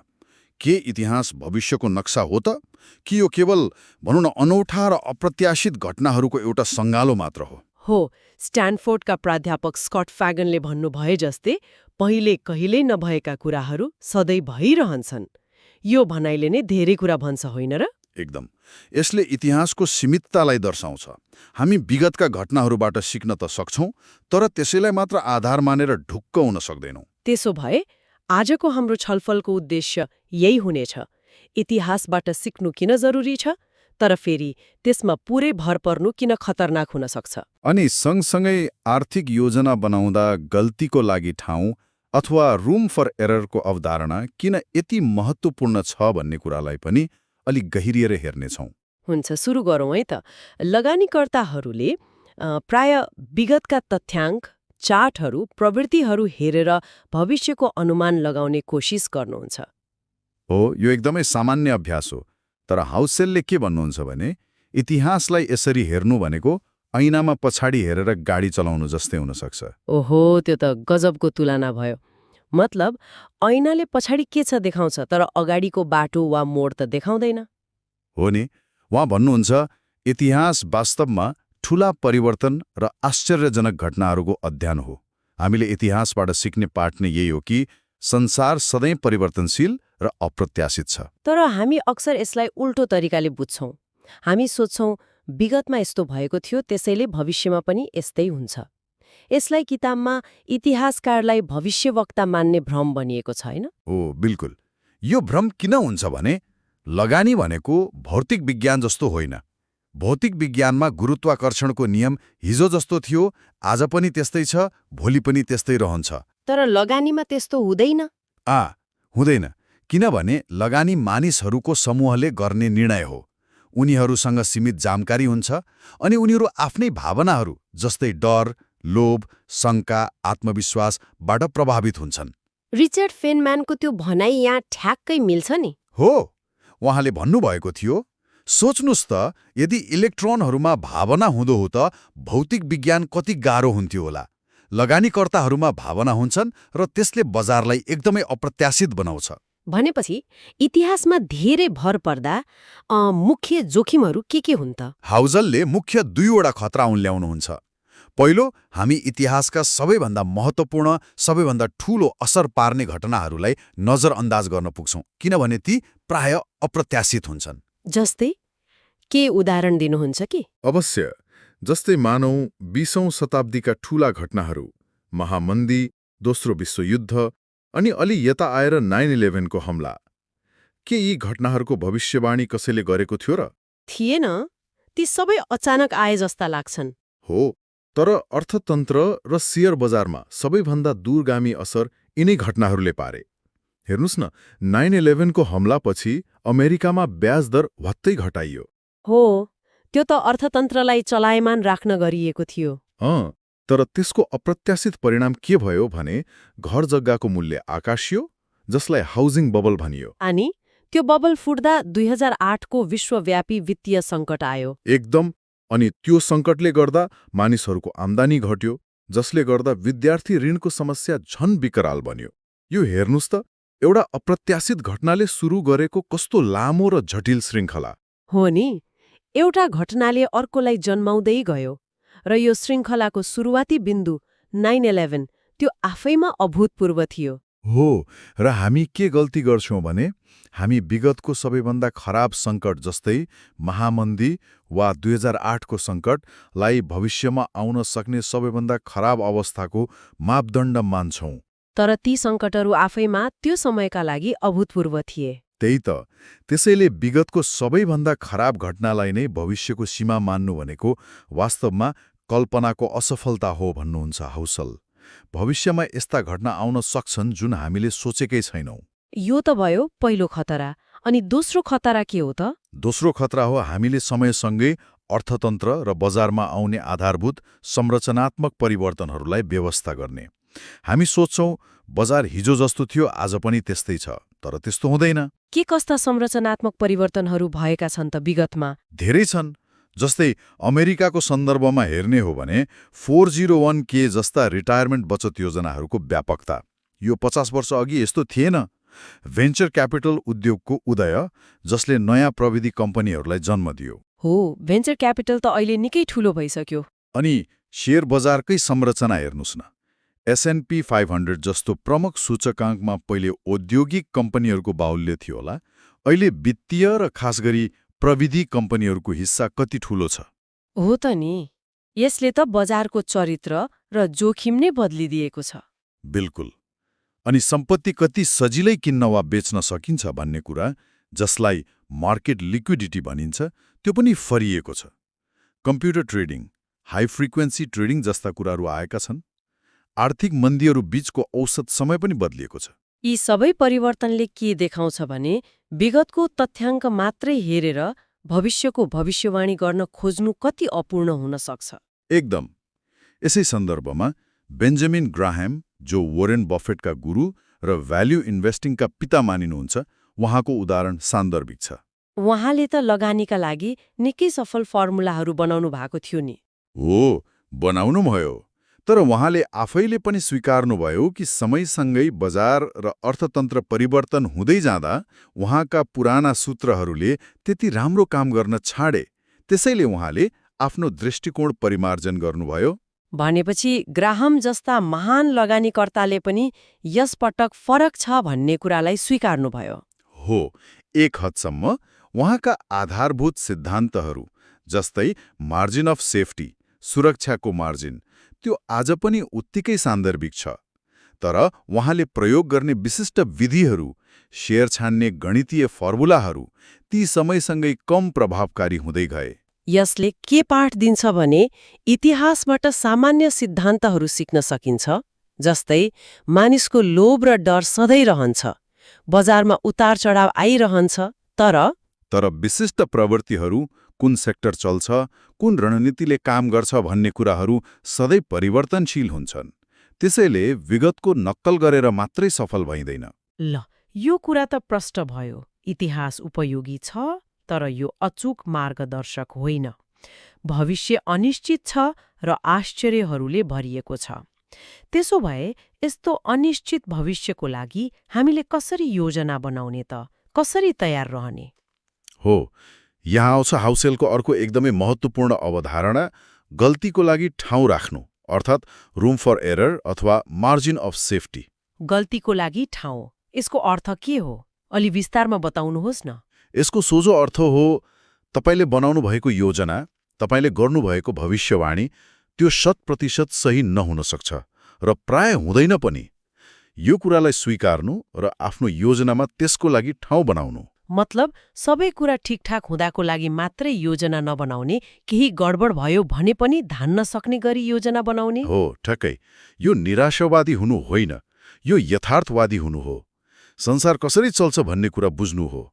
भविष्यमा के हुन्छ त्यो ठ्याक्कै कसैले भन्न सक्दैन। त्यसैले आफ्नो योजनामा अलिकति लचकता, अलिकति बफर राख्नुपर्छ। यो किन यति महत्त्वपूर्ण छ त? किनभने हाउसेल भन्नुहुन्छ, हामीलाई सबैभन्दा ठूलो क्षति ती कुराहरूले पुर्याउँछन् जसको हामीले कल्पनासम्म गरेका हुँदैनौँ। सानातिना गल्ती वा अनुमान नमिल्दा त हामी धान्न सक्छौँ होला, तर ठूला अप्रत्याशित झट्काहरूले हामीलाई तहस नहस पार्न सक्छन्। किताबमा यसको लागि एउटा रोचक उदाहरण दिएको छ नि, स्टालिनग्रादको युद्धको। हो, त्यो निकै रोचक छ। दोस्रो विश्वयुद्धमा स्टालिनग्रादमा जर्मन सेनाका ट्याङ्कहरू अचानक चल्न नसक्ने भएछन्। कारण थियो मुसा। मुसाहरूले ट्याङ्कको इन्जिनभित्रको बिजुलीको तार काटिदिएछन्। हेर्नुस् त, कसले सोचेको थियो होला र युद्धको मैदानमा मुसाले यस्तो समस्या ल्याउला भनेर। यो एउटा सानो तर अप्रत्याशित सिंगल पोइन्ट अफ फेलियर थियो, एउटा सानो कमजोरी जसले पूरै प्रणालीलाई नै असर गर्यो। यो त गजबकै उदाहरण भयो अप्रत्याशित जोखिमको। वरेन बफेटले पनि यस्तै केही भन्नुभएको छ नि। हो, बफेटले भन्नुभएको छ कि उहाँलाई आफ्नो कम्पनी बर्कशायर ह्याथवे को लागि यस्तो उत्तराधिकारी चाहियो जसमा विगतमा कहिल्यै सामना नगरेका गम्भीर जोखिमहरूलाई चिन्न सक्ने र त्यसबाट जोगिन सक्ने क्षमता होस्। फेरि त्यही कुरा आयो, विगतमा नभएका नयाँ किसिमका जोखिमहरू। हो, त्यसैले गल्तीको लागि ठाउँ राख्नु भनेको यस्तै अज्ञात, अकल्पनीय जोखिमहरूबाट आफूलाई बचाउने एउटा तरिका हो। यसबाट बच्ने एउटा व्यावहारिक तरिका के हो त? किताबमा सिंगल पोइन्ट अफ फेलियरबाट जोगिने कुरा गरिएको छ। हो, सिंगल पोइन्ट अफ फेलियर भनेको तपाईको प्रणाली वा योजनाको यस्तो कुनै एउटा हिस्सा जसमा गडबडी आयो भने पुरै प्रणाली नै फेल हुन्छ। पैसाको सन्दर्भमा कुरा गर्दा यसको अर्थ हुन सक्छ आफ्नो सबै पैसा एउटै लगानीमा नहाल्नु। विविधीकरण गर्नु होइन त? हो, विविधीकरण एउटा तरिका हो। अर्को महत्त्वपूर्ण कुरा हो आम्दानीको एउटै स्रोतमा मात्रै पूर्ण रूपमा निर्भर नहुनु। यदि सम्भव छ भने अनेक स्रोत बनाउने प्रयास गर्नु। अनि सबैभन्दा आधारभूत कुरा, बचत गर्नु। एकदम सही। हाउसहोल्डले बचतलाई निकै महत्त्व दिनुहुन्छ। उहाँ भन्नुहुन्छ, बचत गर्नु भनेको भविष्यमा आउन सक्ने ती वित्तीय मुसाहरू, मतलब अप्रत्याशित आर्थिक समस्याहरू, जागिर गुम्नु, स्वास्थ्य समस्या आउनुका लागि तयारी गर्नु हो। र बचत गर्नका लागि कुनै ठूलो विशिष्ट लक्ष्य नै चाहिन्छ भन्ने पनि छैन, होइन? छैन। केवल भविष्यमा के हुन्छ थाहा छैन, त्यसैले केही पैसा जोगाएर राख्छु भन्ने सोच नै पर्याप्त छ। यो आफैमा गल्तीको लागि ठाउँ बनाउनु हो। यो तपाईको अहङ्कार र भविष्य निश्चित छ भन्ने भ्रमबीचको दूरी हो। नोबेल पुरस्कार विजेता ड्यानियल कानेमनको भनाइ पनि यहाँ सान्दर्भिक छ। हो, कानेमनले भन्नुहुन्छ, हामीले आश्चर्यजनक घटनाहरूबाट सिक्नुपर्ने सबैभन्दा सही पाठ के हो भने संसार साँच्चै आश्चर्यजनक छ। यो पाठ होइन कि त्यो विशेष आश्चर्य फेरि दोहोरिन्छ? मतलब हरेक आश्चर्य नयाँ किसिमको हुन सक्छ। हो। त्यसैले उहाँ भन्नुहुन्छ, योजना बनाउनुको सबैभन्दा महत्त्वपूर्ण पक्ष भनेको तपाईको योजना तपाईँले सोचेअनुसार अगाडि नबढ्दा के गर्ने भनेर योजना बनाउनु हो। That's the core of planning. वाह, यो त निकै गहिरो कुरा भयो। Plan for the plan, not going according to plan. हो, किनभने योजना कहिले पनि 100% योजना अनुसार जाँदैन। त्यसो भए आजको हाम्रो लामो र विस्तृत छलफललाई सारमा भन्नुपर्दा केही मुख्य बुदाहरू के हुन् त? पहिलो कुरा, इतिहास उपयोगी छ। यसले हामीलाई मानवीय व्यवहार, लोभ, डर र बजारको उतार चढावबारे धेरै कुरा सिकाउँछ। तर यो भविष्यको ग्यारेन्टी वा अचूक नक्सा होइन, किनभने संसार सधैँ परिवर्तन भइरहेको हुन्छ र इतिहासका सबैभन्दा ठूला घटनाहरू प्राय अप्रत्याशित र अभूतपूर्व हुन्छन्। एकदम। दोस्रो, हामीले विगतका तथ्याङ्क र प्रवृत्तिमा मात्रै भर पर्नु हुँदैन, किनभने अर्थतन्त्र र बजारमा आधारभूत संरचनात्मक परिवर्तनहरू भइरहेका हुन्छन्। यसपटक फरक छ भन्ने कुरा कहिलेकाहीँ साँच्चै सत्य हुन्छ। तेस्रो, भविष्य अनिश्चित भएकोले हामीले आफ्नो आर्थिक योजनामा सधैँ गल्तीको लागि ठाउँ, रुम फर एरर राख्नुपर्छ। यो यथार्थवादी हुनु हो, निराशावादी होइन। हो। अनि चौथो, सिंगल पोइन्ट अफ फेलियरबाट जोगिनुपर्छ। अर्थात् एउटै कुरामा, चाहे त्यो लगानी होस् वा आम्दानीको स्रोतमा मात्रै निर्भर हुनु हुँदैन र केही न केही बचत गर्नुपर्छ भविष्यका अज्ञात चुनौतीहरूको सामना गर्न।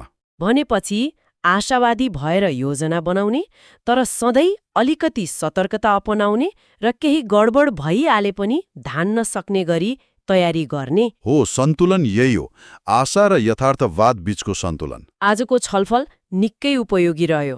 पैसा र लगानीबारे सोच्ने नयाँ दृष्टिकोण मिल्यो जस्तो लाग्यो। हो, हाउचेलको किताबले यस्तै गहिरो सोचाइहरूलाई सरल भाषामा प्रस्तुत गरेको छ। आजलाई यति नै गरौँ होला, समय पनि लगभग सकिन लाग्यो। हुन्छ, तर जाँदा जाँदै एउटा प्रश्न श्रोताहरूलाई छोडेर जाउँ न। अवश्य, के प्रश्न छ त? प्रश्न यो छ, यदि हामीले स्वीकार गर्यौं कि भविष्यका सबैभन्दा महत्त्वपूर्ण घटनाहरू जसले हाम्रो जीवन र लगानीमा सबैभन्दा ठूलो असर पार्नेछन् ती साँच्चै अभूतपूर्व र अकल्पनीय हुनेछन् भने हामीले केवल विगतको तथ्याङ्क र विश्लेषणमा मात्र सीमित नरहेर त्यस्ता अकल्पनीय घटनाहरूको सामना गर्न सक्ने कल्पना शक्ति कसरी विकास गर्न सक्छौं होला?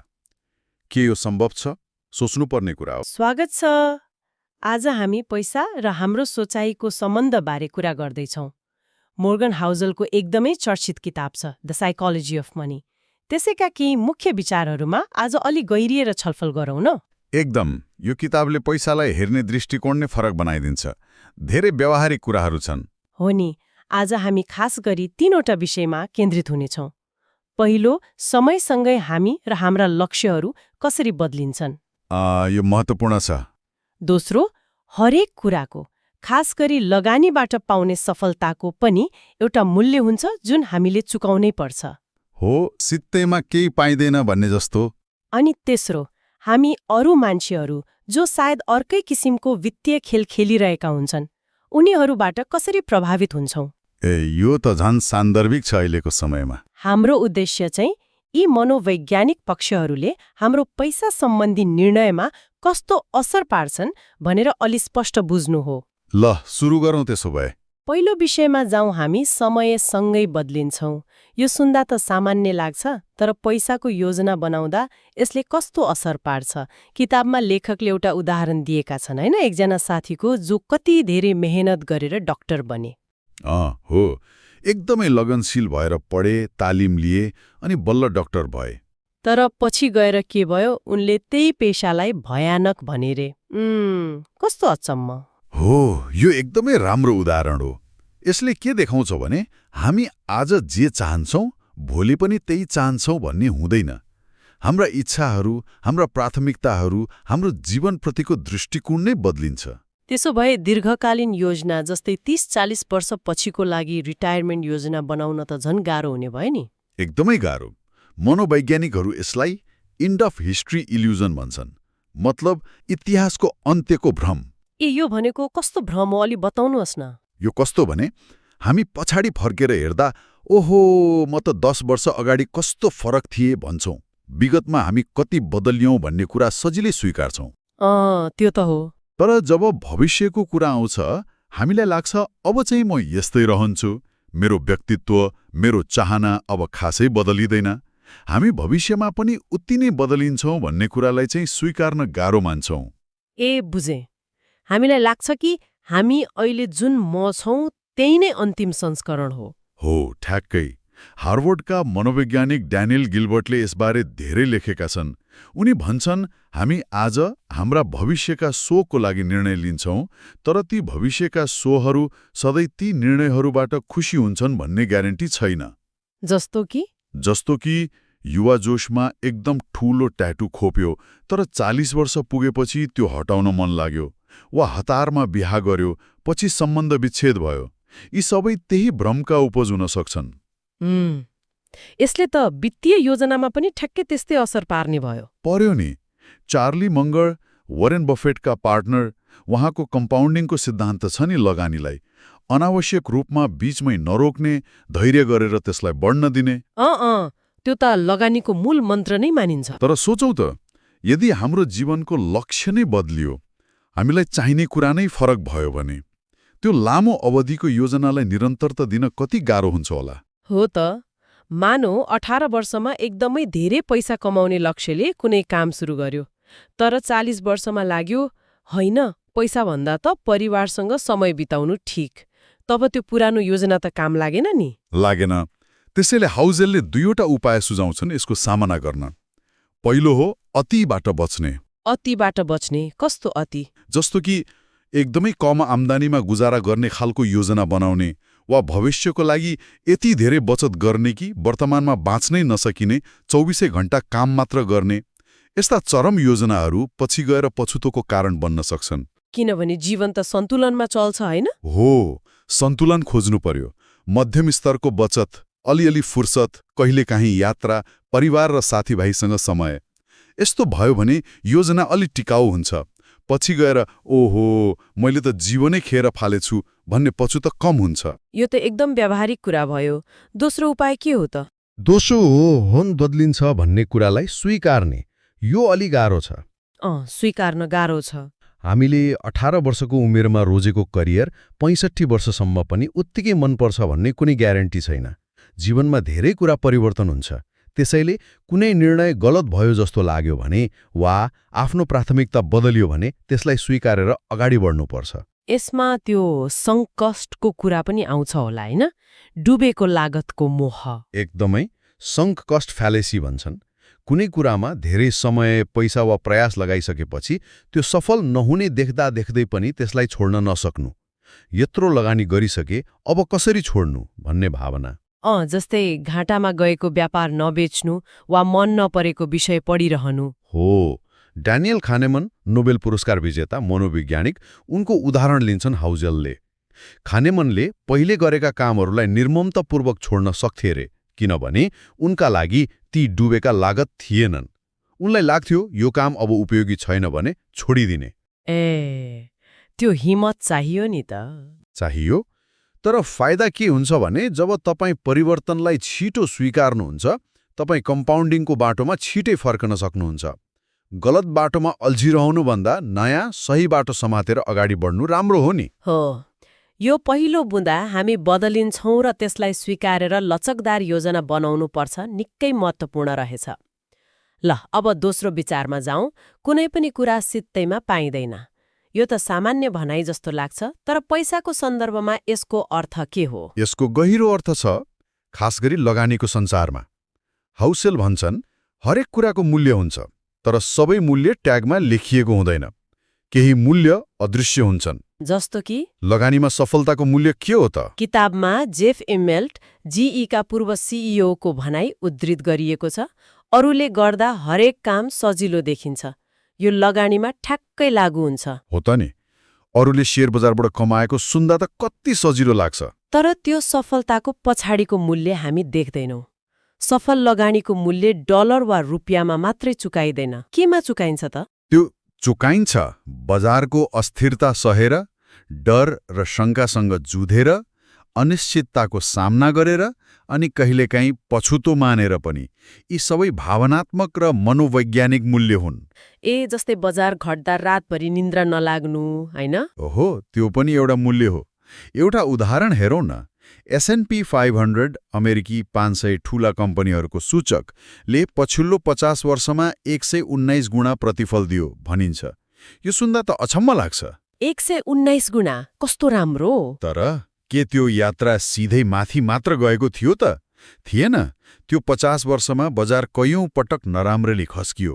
80 को दशकमा 2000 को .com बबल फुट्दा, 2008 को वित्तीय सङ्कटमा बजार 30%, 40%, 50% सम्म तल झर्यो।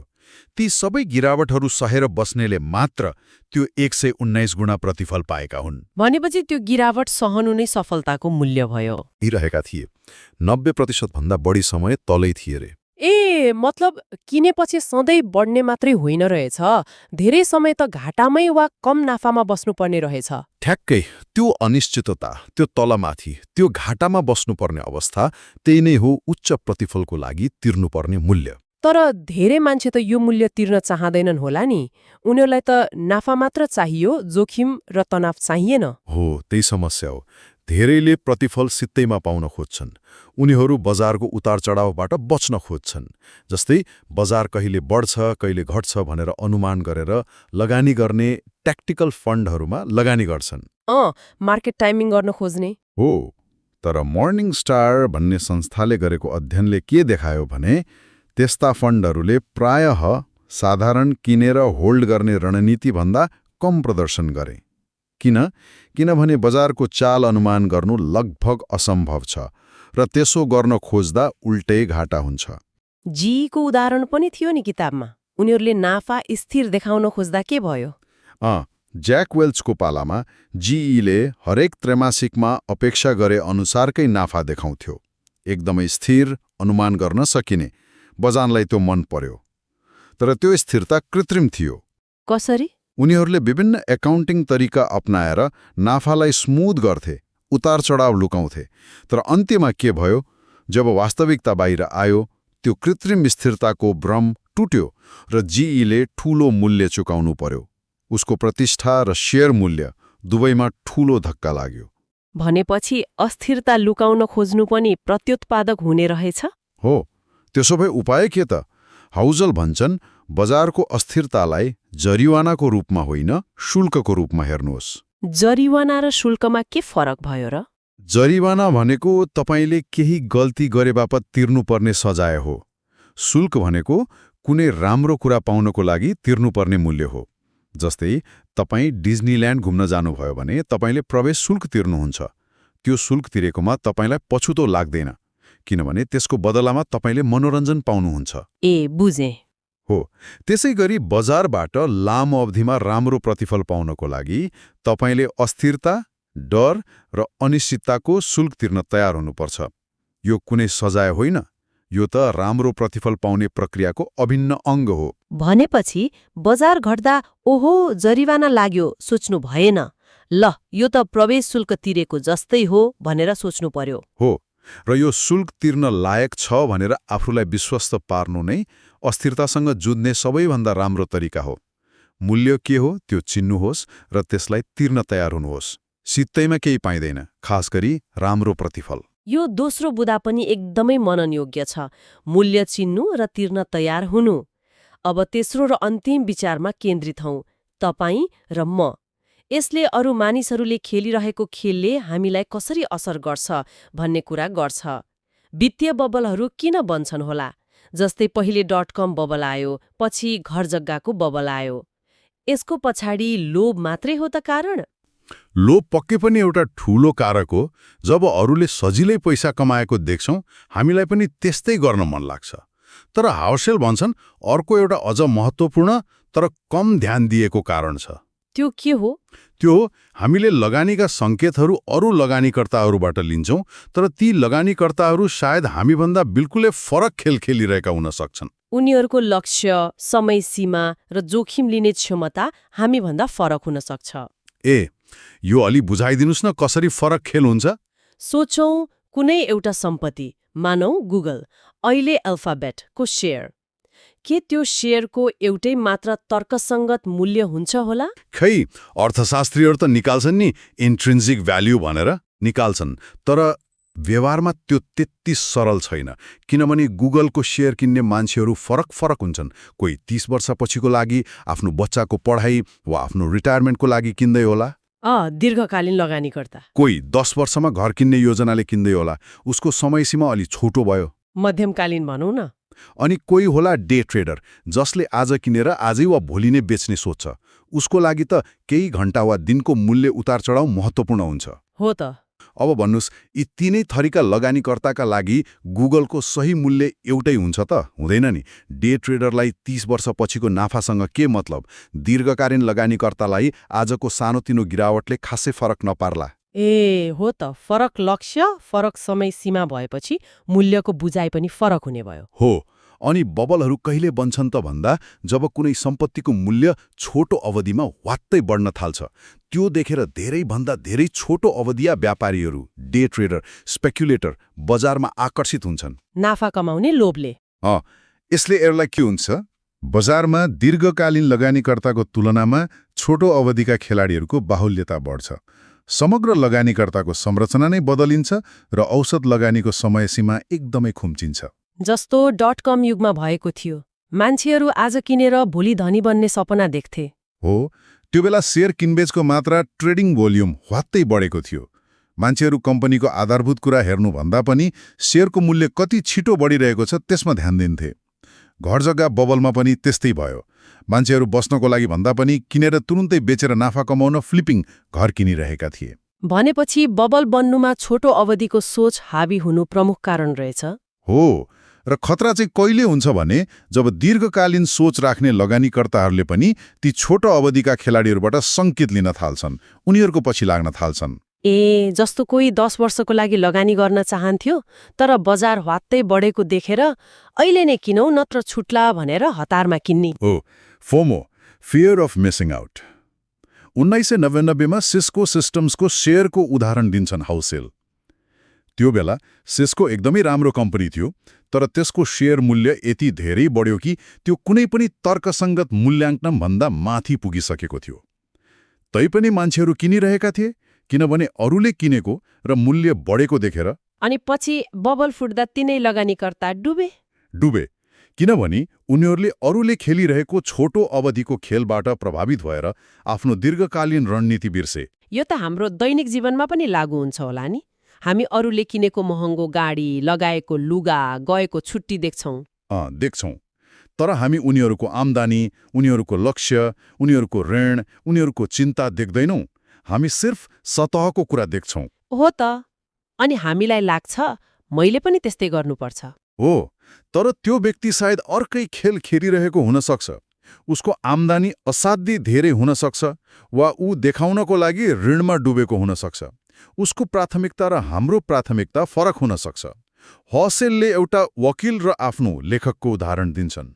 वकिललाई आफ्नो प्रतिष्ठा कायम राख्न महँगो सुट र गाडी चाहिन सक्छ, तर लेखकलाई सामान्य टी-शर्ट र जिन्सले पुग्छ। दुवैको खेल फरक छ। भनेपछि अरूको देखासेखी गर्नु एकदमै खतरनाक रहेछ वित्तीय मामिलामा। अत्यन्तै खतरनाक, किनभने तपाईलाई थाहै छैन कि तपाईँ कसको सिको गर्दै हुनुहुन्छ र उनीहरू कुन खेल खेलिरहेका छन्। त्यसो भए समाधान के त? कसरी बच्ने यो प्रभावबाट? समाधान हो, सबैभन्दा पहिले आफ्नो खेल चिन्नुहोस्। तपाईँ के हासिल गर्न चाहनुहुन्छ? तपाईँको समय सीमा कति हो? तपाईँ कति जोखिम लिन सक्नुहुन्छ? यी प्रश्नहरूको जवाफ आफैलाई दिनुहोस्। आफ्नो लक्ष्य र रणनीति स्पष्ट पार्ने हो, अनि त्यसलाई लेखेर राख्नु झनै राम्रो। हाउसलेटले आफूले लेखेर राखेको कुरा बताएका छन्। म एक निष्क्रिय लगानीकर्ता हुँ जो लामो अवधिका लागि कम्तीमा 10 वर्षका लागि लगानी गर्छु। यस्तै केही लेखेर राख्दा अलि बढी प्रतिबद्धता हुन्छ होला नि। हुन्छ, र जब बाहिर अनेक हल्ला चल्छ, बजार घटबड हुन्छ, अरूले छोटो अवधिमा कमाएको देखिन्छ, त्यति बेला आफ्नो त्यो लेखिएको नोट हेर्ने, त्यसले तपाईँलाई आफ्नो खेल सम्झाउँछ। अनि अरू कुराहरूलाई बेवास्ता गर्ने। हो, आफ्नो खेलसँग असान्दर्भिक कुराहरू जस्तै आज बजार कति घट्यो वा बढ्यो, अर्को वर्ष मन्दी आउँछ कि आउँदैन भन्ने हल्ला, तपाईँको छिमेकीले कुन नयाँ गाडी किन्यो, यी कुराहरूलाई सकेसम्म बेवास्ता गर्न सिक्नुपर्छ। तपाईँको लक्ष्य र समय सीमासँग मेल नखाने जानकारीहरू तपाईँको लागि सोर्स अफ एरर सोर्स बन्न सक्छन्। आफ्नो लेनमा बस्ने, अरूको लेन नहेर्ने। हो, एक किसिमले त्यही हो, आफ्नो वित्तीय यात्रामा ध्यान केन्द्रित गर्ने। ल, आज हामीले पैसाको मनोविज्ञानबारे यी 3वटा निकै महत्त्वपूर्ण विचारहरूमा छलफल गर्यौं। पहिलो, हामी मानिसहरू र हाम्रा लक्ष्यहरू समयसँगै निरन्तर परिवर्तन भइरहन्छन्, त्यसैले हाम्रा वित्तीय योजनाहरूमा पनि लचकता चाहिन्छ र अतिवादबाट बच्नुपर्छ। र परिवर्तनलाई स्वीकार्न सिक्नुपर्छ। दोस्रो, हरेक सफलताको, खास गरी लगानीमा पाउने उच्च प्रतिफलको एउटा अदृश्य मूल्य हुन्छ, जुन डर, शङ्का, अनिश्चितता र अस्थिरता सहेर चुकाउनुपर्छ। त्यसलाई जरिवाना होइन, शुल्कको रूपमा स्वीकार्नुपर्छ। हो, सित्तैमा केही पाइँदैन भन्ने यथार्थलाई आत्मसात गर्नुपर्छ। र तेस्रो, अरूले खेलिरहेको फरक वित्तीय खेल र उनीहरूको सतही सफलताबाट प्रभावित नभई आफ्नो खेल, आफ्नो लक्ष्य र आफ्नो समय सीमा चिन्नु र त्यसमा अडिग रहनु असाध्यै महत्त्वपूर्ण छ। हो, आफ्नो बाटो स्पष्ट भएपछि अरूको हल्लाले कम असर गर्छ। यी त भए आजका मुख्य निष्कर्षहरू।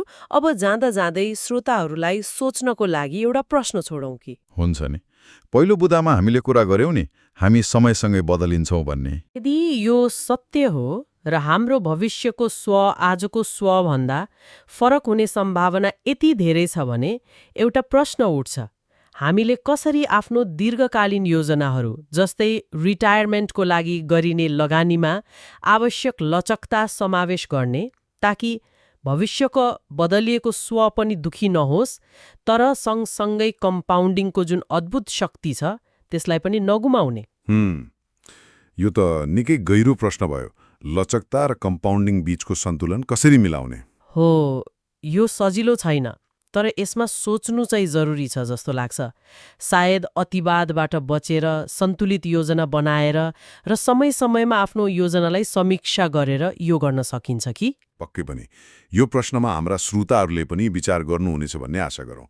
आजको यो छलफलको लागि धेरै धेरै धन्यवाद। मलाई पनि बोलाउनु भएकोमा धन्यवाद। पैसा व्यवस्थापन यो कतिको गणित हो अनि कतिको मनोविज्ञान, आज हामी यही प्रश्नको गहिराईमा पुग्ने प्रयास गर्दैछौँ। हो, हामी मर्गन हाउसलको चर्चित पुस्तक द साइकोलोजी अफ मनीका केही छानिएका तर निकै महत्त्वपूर्ण अंशहरूमा अलि गहिरो छलफल गर्दैछौँ।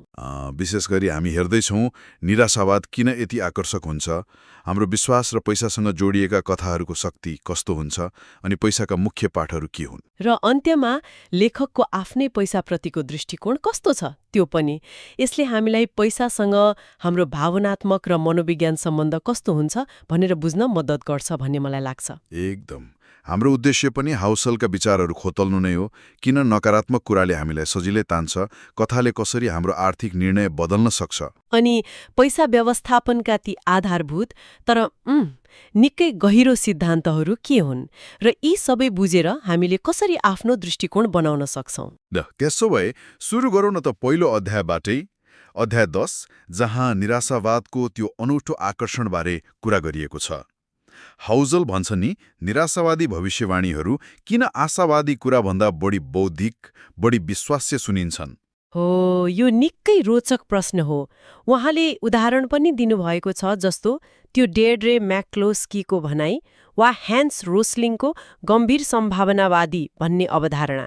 अनि त्यो सन् 2008 को रुसी प्राध्यापक इगोर पनारिनको भविष्यवाणी, अमेरिका टुक्रिन्छ भन्ने।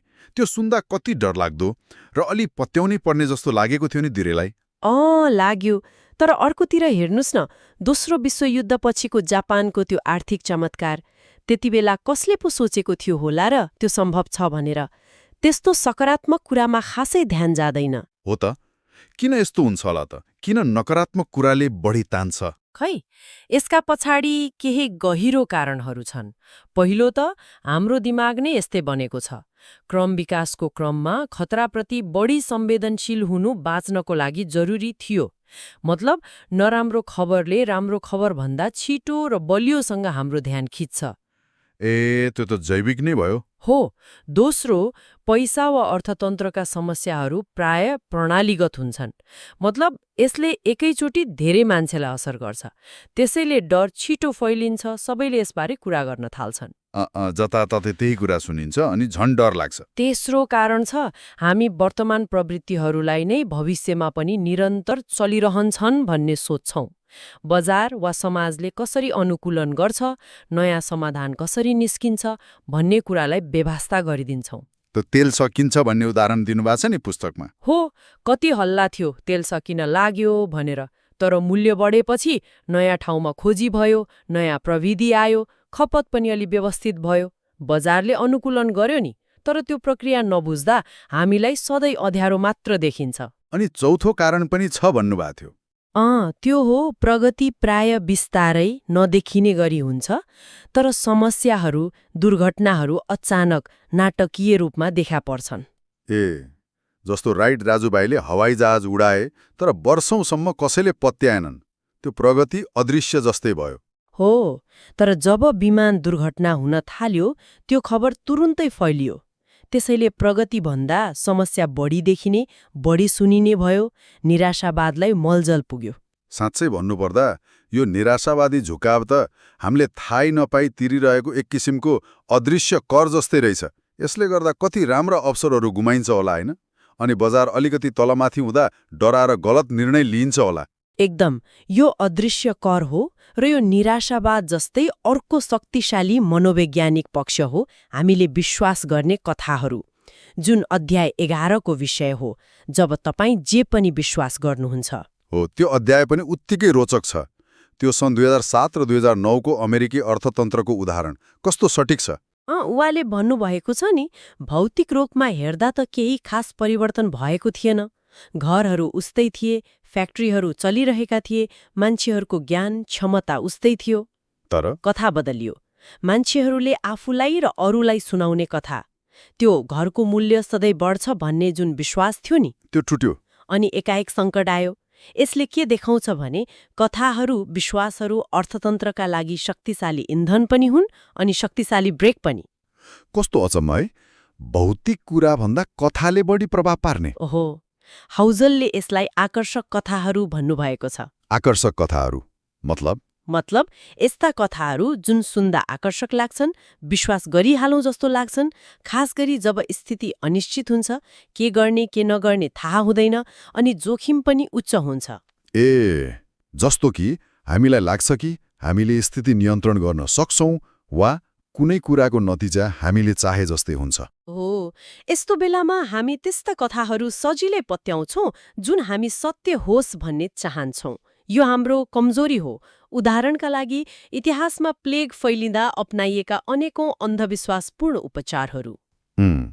वा अलि आधुनिक उदाहरणमा बर्नी म्याडफको त्यो पन्जी स्किम, मान्छेहरूले कसरी त्यस्तो अविश्वसनीय प्रतिफललाई पत्याए होला जस्तो लाग्छ नि।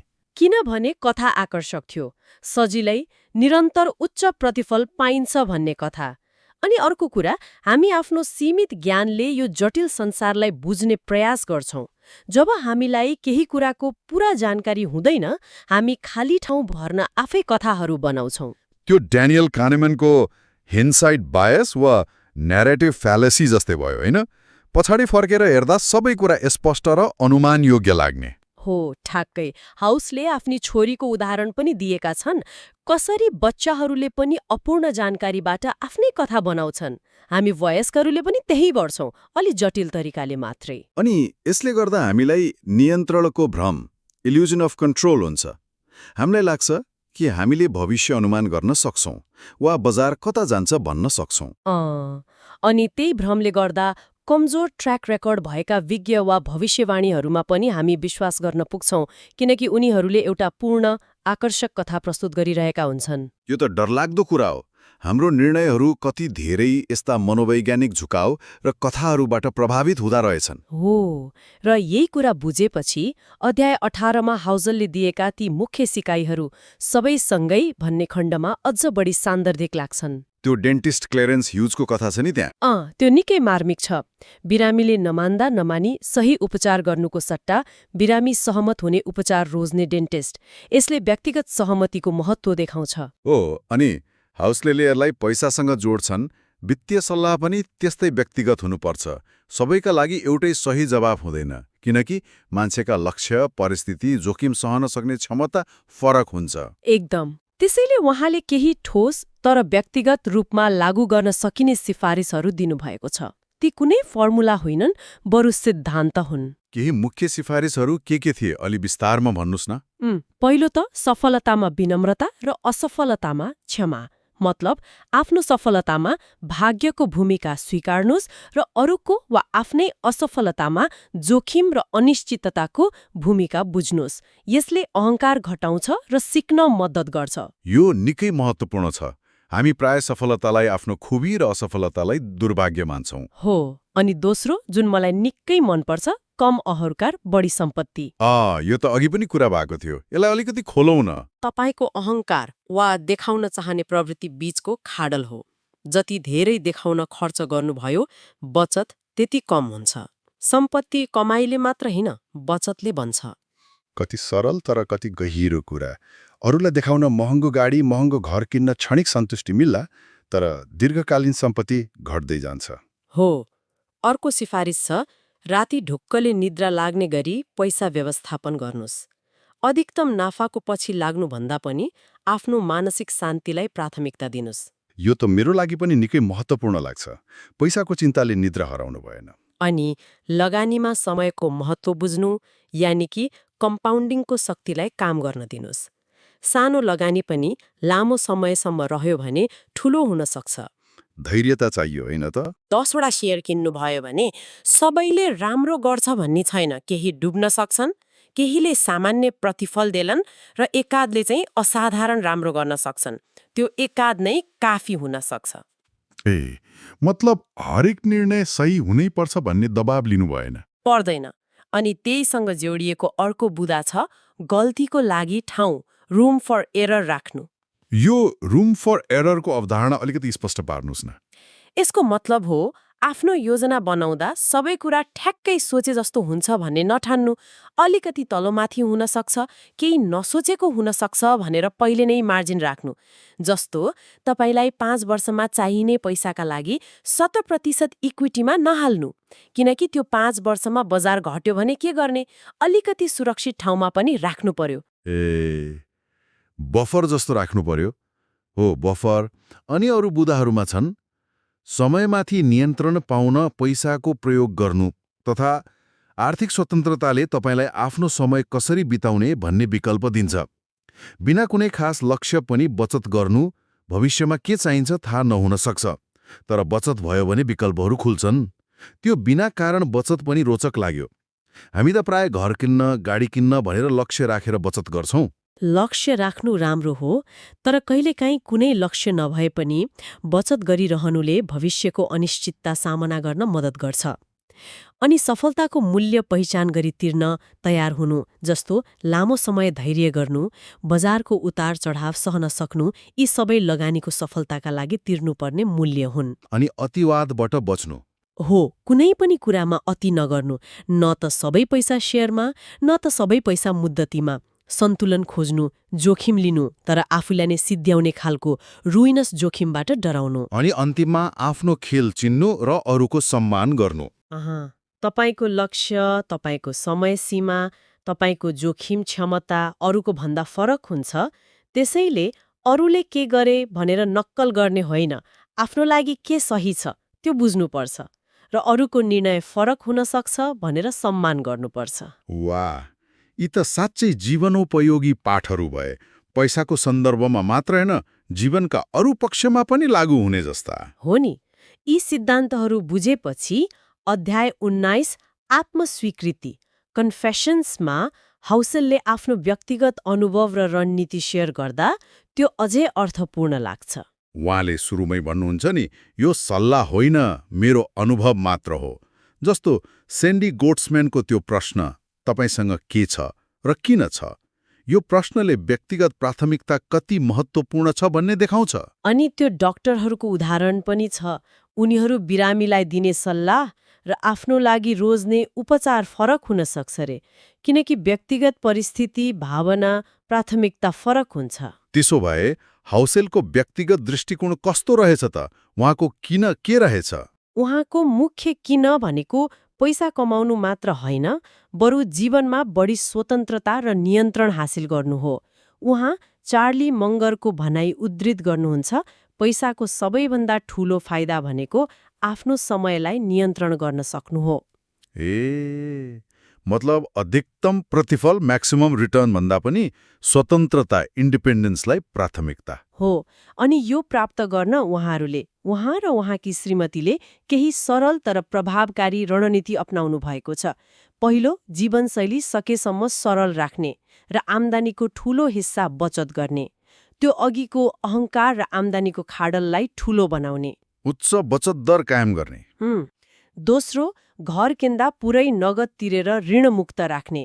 उहाँ आफै भन्नुहुन्छ, गणितीय हिसाबले यो सायद सबैभन्दा तार्किक निर्णय नहोला, किनकि ऋणको ब्याज दरभन्दा बढी प्रतिफल अन्त लगानी गरेर कमाउन सकिन्थ्यो होला। तर ऋणमुक्त घरले दिने मानसिक शान्ति र आफ्नो घर साँच्चै आफ्नै हो भन्ने भावना उहाँको लागि बढी महत्त्वपूर्ण रहेछ।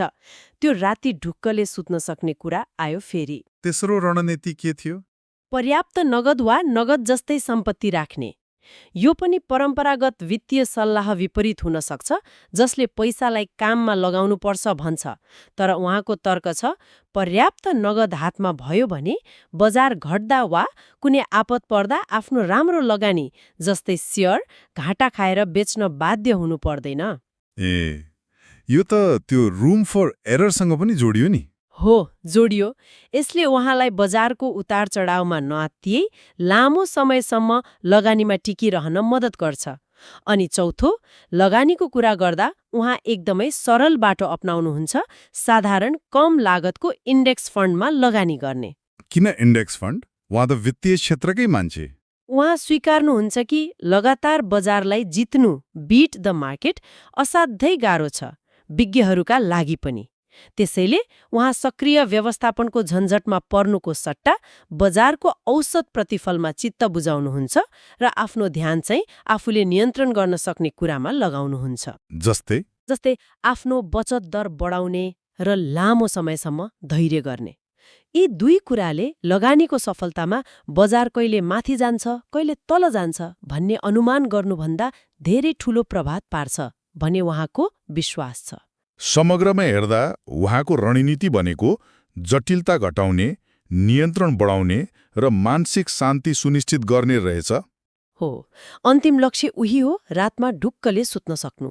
त्यसो भए आजको यो गहिरो छलफलबाट के निष्कर्ष निकाल्न सकिन्छ भने पैसासँग हाम्रो सम्बन्ध अङ्कगणितले मात्र निर्धारण गर्दैन। यो त भावना, मनोविज्ञान, डर, आशा अनि हामीले आफूलाई सुनाउने कथाहरूको जटिल मिश्रण रहेछ। हो, निराशावादको त्यो सहज आकर्षण होस् वा कथाहरूले हाम्रा निर्णयमा पार्ने गहिरो प्रभाव, यी कुराहरूलाई बुझ्नु नै बुद्धिमानी वित्तीय निर्णय लिने पहिलो पाइला हो जस्तो लाग्छ। अनि हरेकका लागि एउटै समाधान हुँदैन। आफ्नो लक्ष्य, आफ्नो सहनशीलता, आफ्नो किन बुझेर व्यक्तिगत रणनीति बनाउनुपर्छ। यस्तो रणनीति जसले ब्याङ्क ब्यालेन्स मात्र होइन, मानसिक शान्ति र जीवनको स्वतन्त्रतालाई पनि महत्त्व दिन्छ। एकदम। र अन्त्यमा श्रोताहरूलाई एउटा प्रश्न सोच्न छोडेर जाउँ न त। यदि हामीले आफूभित्र लुकेको यो आकर्षक कथाहरू पत्याउने प्रवृत्ति वा निराशावादप्रतिको सहज झुकावलाई अलि बढी चिन्न सक्यौं भने हामीले दैनिक समाचार पढ्ने तरिका वा साथीभाइसँग पैसाको बारेमा कुरा गर्ने तरिकामा कस्तो खालको परिवर्तन आउन सक्ला? यो आफैमा एउटा विचारणीय कुरा हो। नमस्कार। आज हामी आधुनिक अमेरिकी उपभोक्ताको मनोविज्ञान खेलाउँदैछौँ। खास गरी दोस्रो विश्वयुद्ध पछिको समयदेखि अहिलेसम्म के कस्ता परिवर्तन आए त्यसमा केन्द्रित हुनेछौँ। हो, र यसको लागि हामी मोर्गन हाउसेलको चर्चित पुस्तक द साइकोलोजी अफ मनीको एउटा महत्त्वपूर्ण अंशलाई आधार बनाउँदैछौँ। कल्पना गरौँ न, कोही व्यक्ति 1945मा सुत्यो रे अनि आज 81 बिउज्यो। उसले यो बदलिएको आर्थिक संसार, सम्पत्तिको यो डरलाग्दो असमानता, बढेको मूल्य अनि मान्छेको खर्च गर्ने तरिका देखेर कति अचम्म मान्दो होला। एकदमै।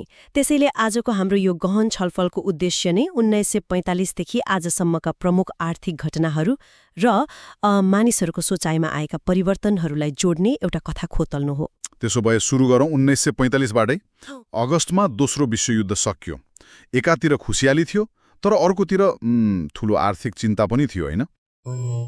मुख्य चुनौती त के थियो भने युद्धबाट फर्केका लगभग 1,60,00,000 सैनिकहरू, जो अधिकांश युवा नै थिए, उनीहरूलाई कसरी समाजमा फेरि स्थापित गर्ने, उनीहरूले कहाँ काम पाउँछन्, कहाँ बस्छन्, यो ठूलो प्रश्न थियो। अनि फेरि महामन्दी फर्किने डर पनि त थियो होला नि? त्यो डर एकदमै गहिरो थियो। किनभने युद्धको बेला घरहरू बनेका थिएनन्, आवासको चरम अभाव थियो, युद्धकालीन विशेष जागिरहरू पनि सकिँदै थिए। तर अर्कोतिर मान्छेहरू विवाह गर्ने, परिवार सुरु गर्ने क्रम पनि बढिरहेको थियो रे। हो, ठ्याक्कै। एकातिर रोजगारीको अनिश्चितता, अर्कोतिर परिवार बसाउने चाहना, एकदमै विरोधाभासपूर्ण स्थिति थियो। यस्तो अनिश्चितताको बीचमा सरकारले एउटा अलि अनौठो नै भन्नुपर्छ त्यस्तो बाटो लियो। कस्तो बाटो? उनीहरूले मुद्रास्फीतिको जोखिम छ भन्ने थाहा पाउँदै पनि ब्याज दर जानी एकदमै कम राखे। जानी किन होला? यसका दुईवटा मुख्य कारण थिए। पहिलो, युद्धको बेला लिएको ठूलो ऋणलाई सस्तो ब्याजमा व्यवस्थापन गर्नु, अनि दोस्रो, मानिसहरूलाई ऋण लिएर खर्च गर्न उक्साउनु, मतलब बचत होइन खर्च गर भन्ने नीति। फेडरल रिजर्भ त्यति बेला स्वतन्त्र थिएन भनिन्छ नि, त्यसले पनि सजिलो भयो होला है? हो, 1951सम्म फेडरल रिजर्भ पूर्ण स्वतन्त्र नभइसकेकोले सरकारलाई यो नीति लागू गर्न सजिलो भयो।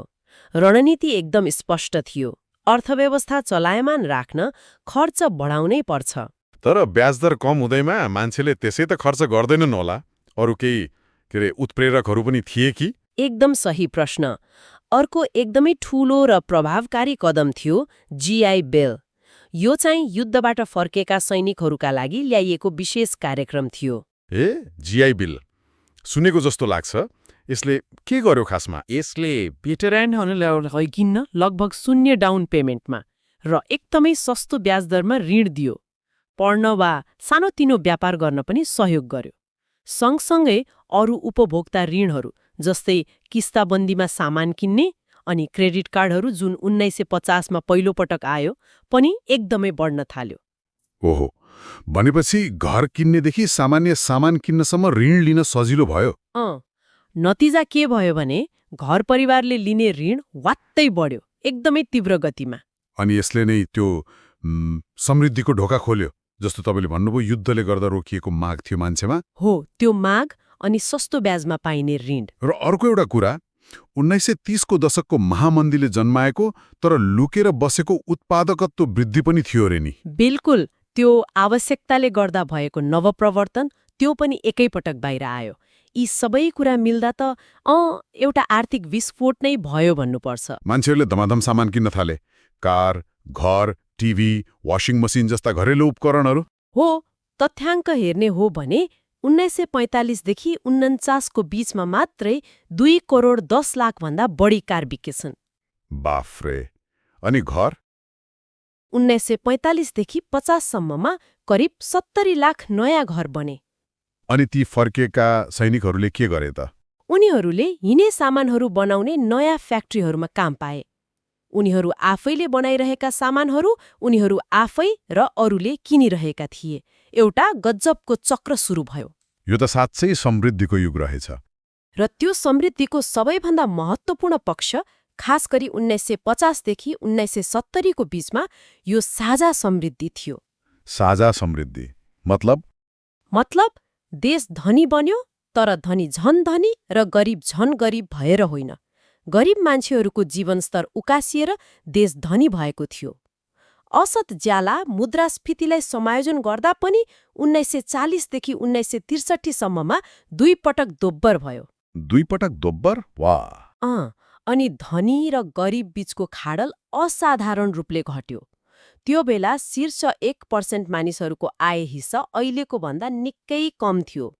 महिला र अल्पसंख्यक समुदायहरूको पनि प्रगति भयो। यद्यपि आजको मापदण्ड अनुसार त्यो पर्याप्त नहोला, तर त्यो बेलाको लागि महत्त्वपूर्ण थियो। जीवनशैलीमा पनि समानता थियो भनिन्छ नि। हो, त्यो पनि रोचक पक्ष हो।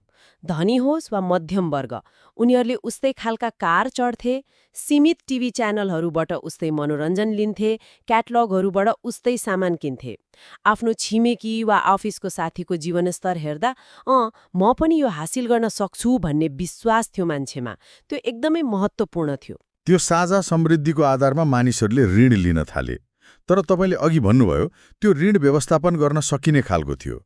यो कसरी सम्भव भयो त? ऋण त बढिरहेको थियो। हो, ऋण उल्लेख्य रूपमा बढ्यो।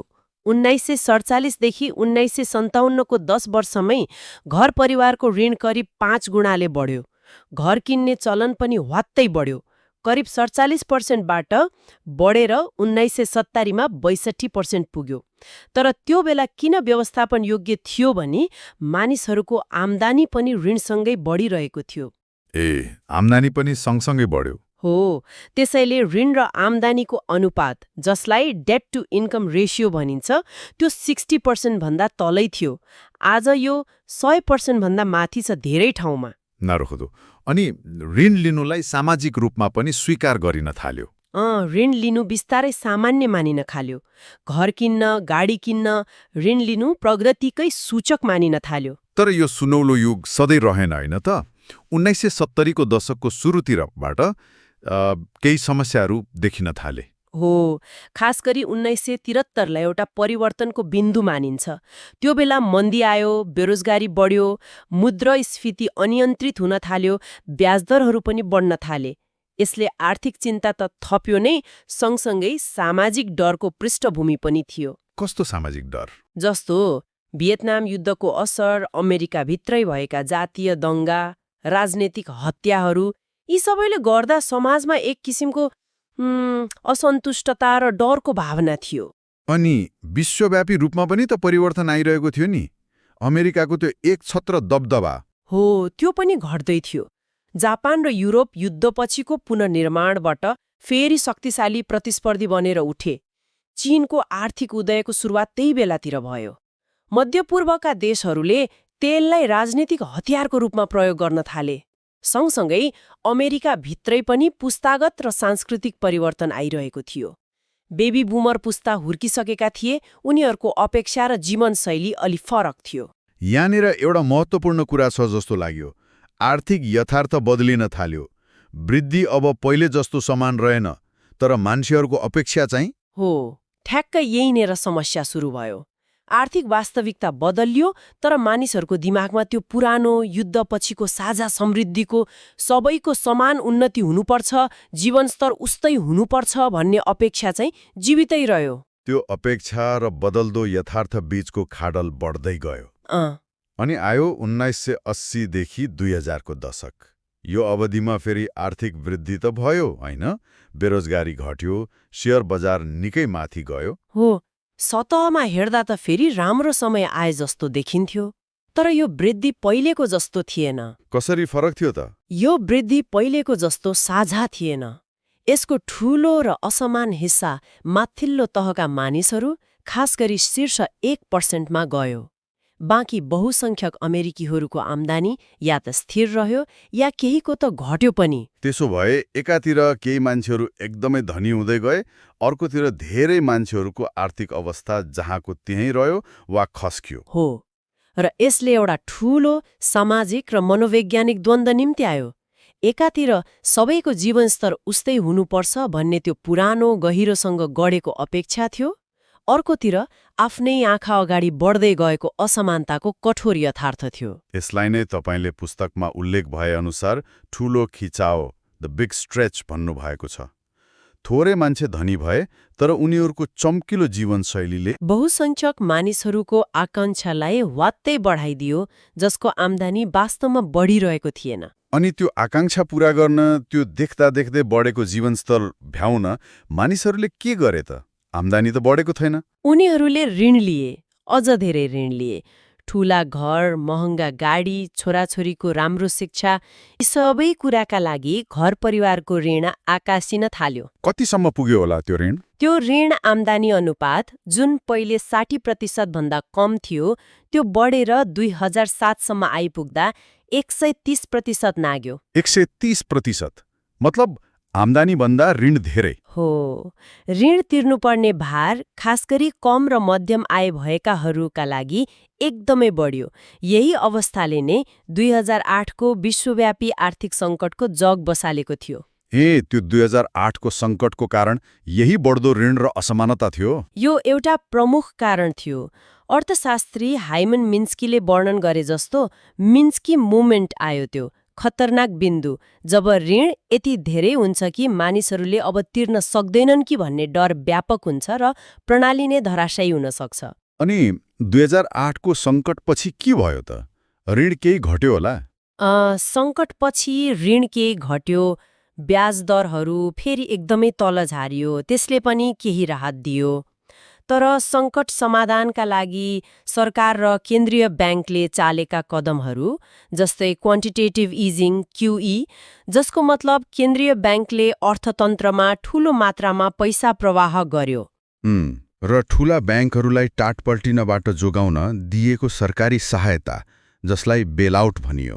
हो, यी कदमहरूले तत्कालको सङ्कट त टारे, तर यिनीहरूको फाइदा फेरि पनि असमान रूपमा वितरण भयो। अक्सर सम्पत्ति भएका र उच्च आय भएका मानिसहरूलाई नि बढी फाइदा पुग्यो। भनेपछि सङ्कट समाधान गर्ने प्रयासले पनि असमानताको खाडेललाई झनै फराकिलो बनाउन मद्दत गर्यो। हो, धेरै हदसम्म त्यस्तै देखियो। सम्पत्ति जस्तै शेयर, घर जग्गाको मूल्य बढ्यो, तर सामान्य मानिसको ज्याला खासै बढेन। र त्यो पुरानो युद्धपछिको मध्यम वर्गीय जीवन सबैको पहुँचमा हुनुपर्छ, प्रणाली निष्पक्ष हुनुपर्छ भन्ने जुन अपेक्षा थियो नि, त्यो आज पनि अमेरिकी समाजमा, सायद संसारका धेरै समाजमा गहिरोसँग गडेको छ, जबकि आर्थिक वास्तविकता धेरै पहिले दद्लिसकेको थियो। यही अपेक्षा र यथार्थ बीचको बेमेलले नै अहिलेको असन्तुष्टि र राजनीतिक ध्रुवीकरणलाई बढावा दिएको हो त? मलाई त्यस्तै लाग्छ। तपाईले अमेरिकामा देख्नु भएको टी पार्टी आन्दोलन होस् वा अकुपाई वाल स्ट्रिट, युरोपमा ब्रेक्सिट वा डोनाल्ड ट्रम्पको उदय, यी सबै परिघटनाहरूलाई हेर्दा कतै न कतै त्यो पुरानो अपेक्षा पूरा नभएको भावना देखिन्छ। यो प्रणाली मेरो लागि काम गरिरहेको छैन भन्ने एउटा साझा गुनासो सुनिन्छ। अनि सामाजिक सञ्जालले यसमा कस्तो भूमिका खेल्यो होला? सामाजिक सञ्जालले त झन् त्यो धनी र गरिब वा मध्यम वर्ग भनौँ, उनीहरूको जीवनशैली बीचको भिन्नतालाई छर्लङ्गै देखाइदियो। मानिसहरूले अरूको उत्तम जीवन देखेर आफ्नो अवस्थासँग तुलना गर्न थाले, जसले असन्तुष्टिलाई अझै मलजल गर्यो। त्यसो भए यो करिब 70-80 वर्षको लामो आर्थिक र सामाजिक यात्रालाई संक्षेपमा भन्दा के भन्न सकिन्छ त? युद्धपछिको त्यो साझा समृद्धिले एउटा बलियो अपेक्षा जन्मायो, सबैले प्रगति गर्न सक्छन्, जीवनस्तर राम्रो हुँदै जान्छ भन्ने।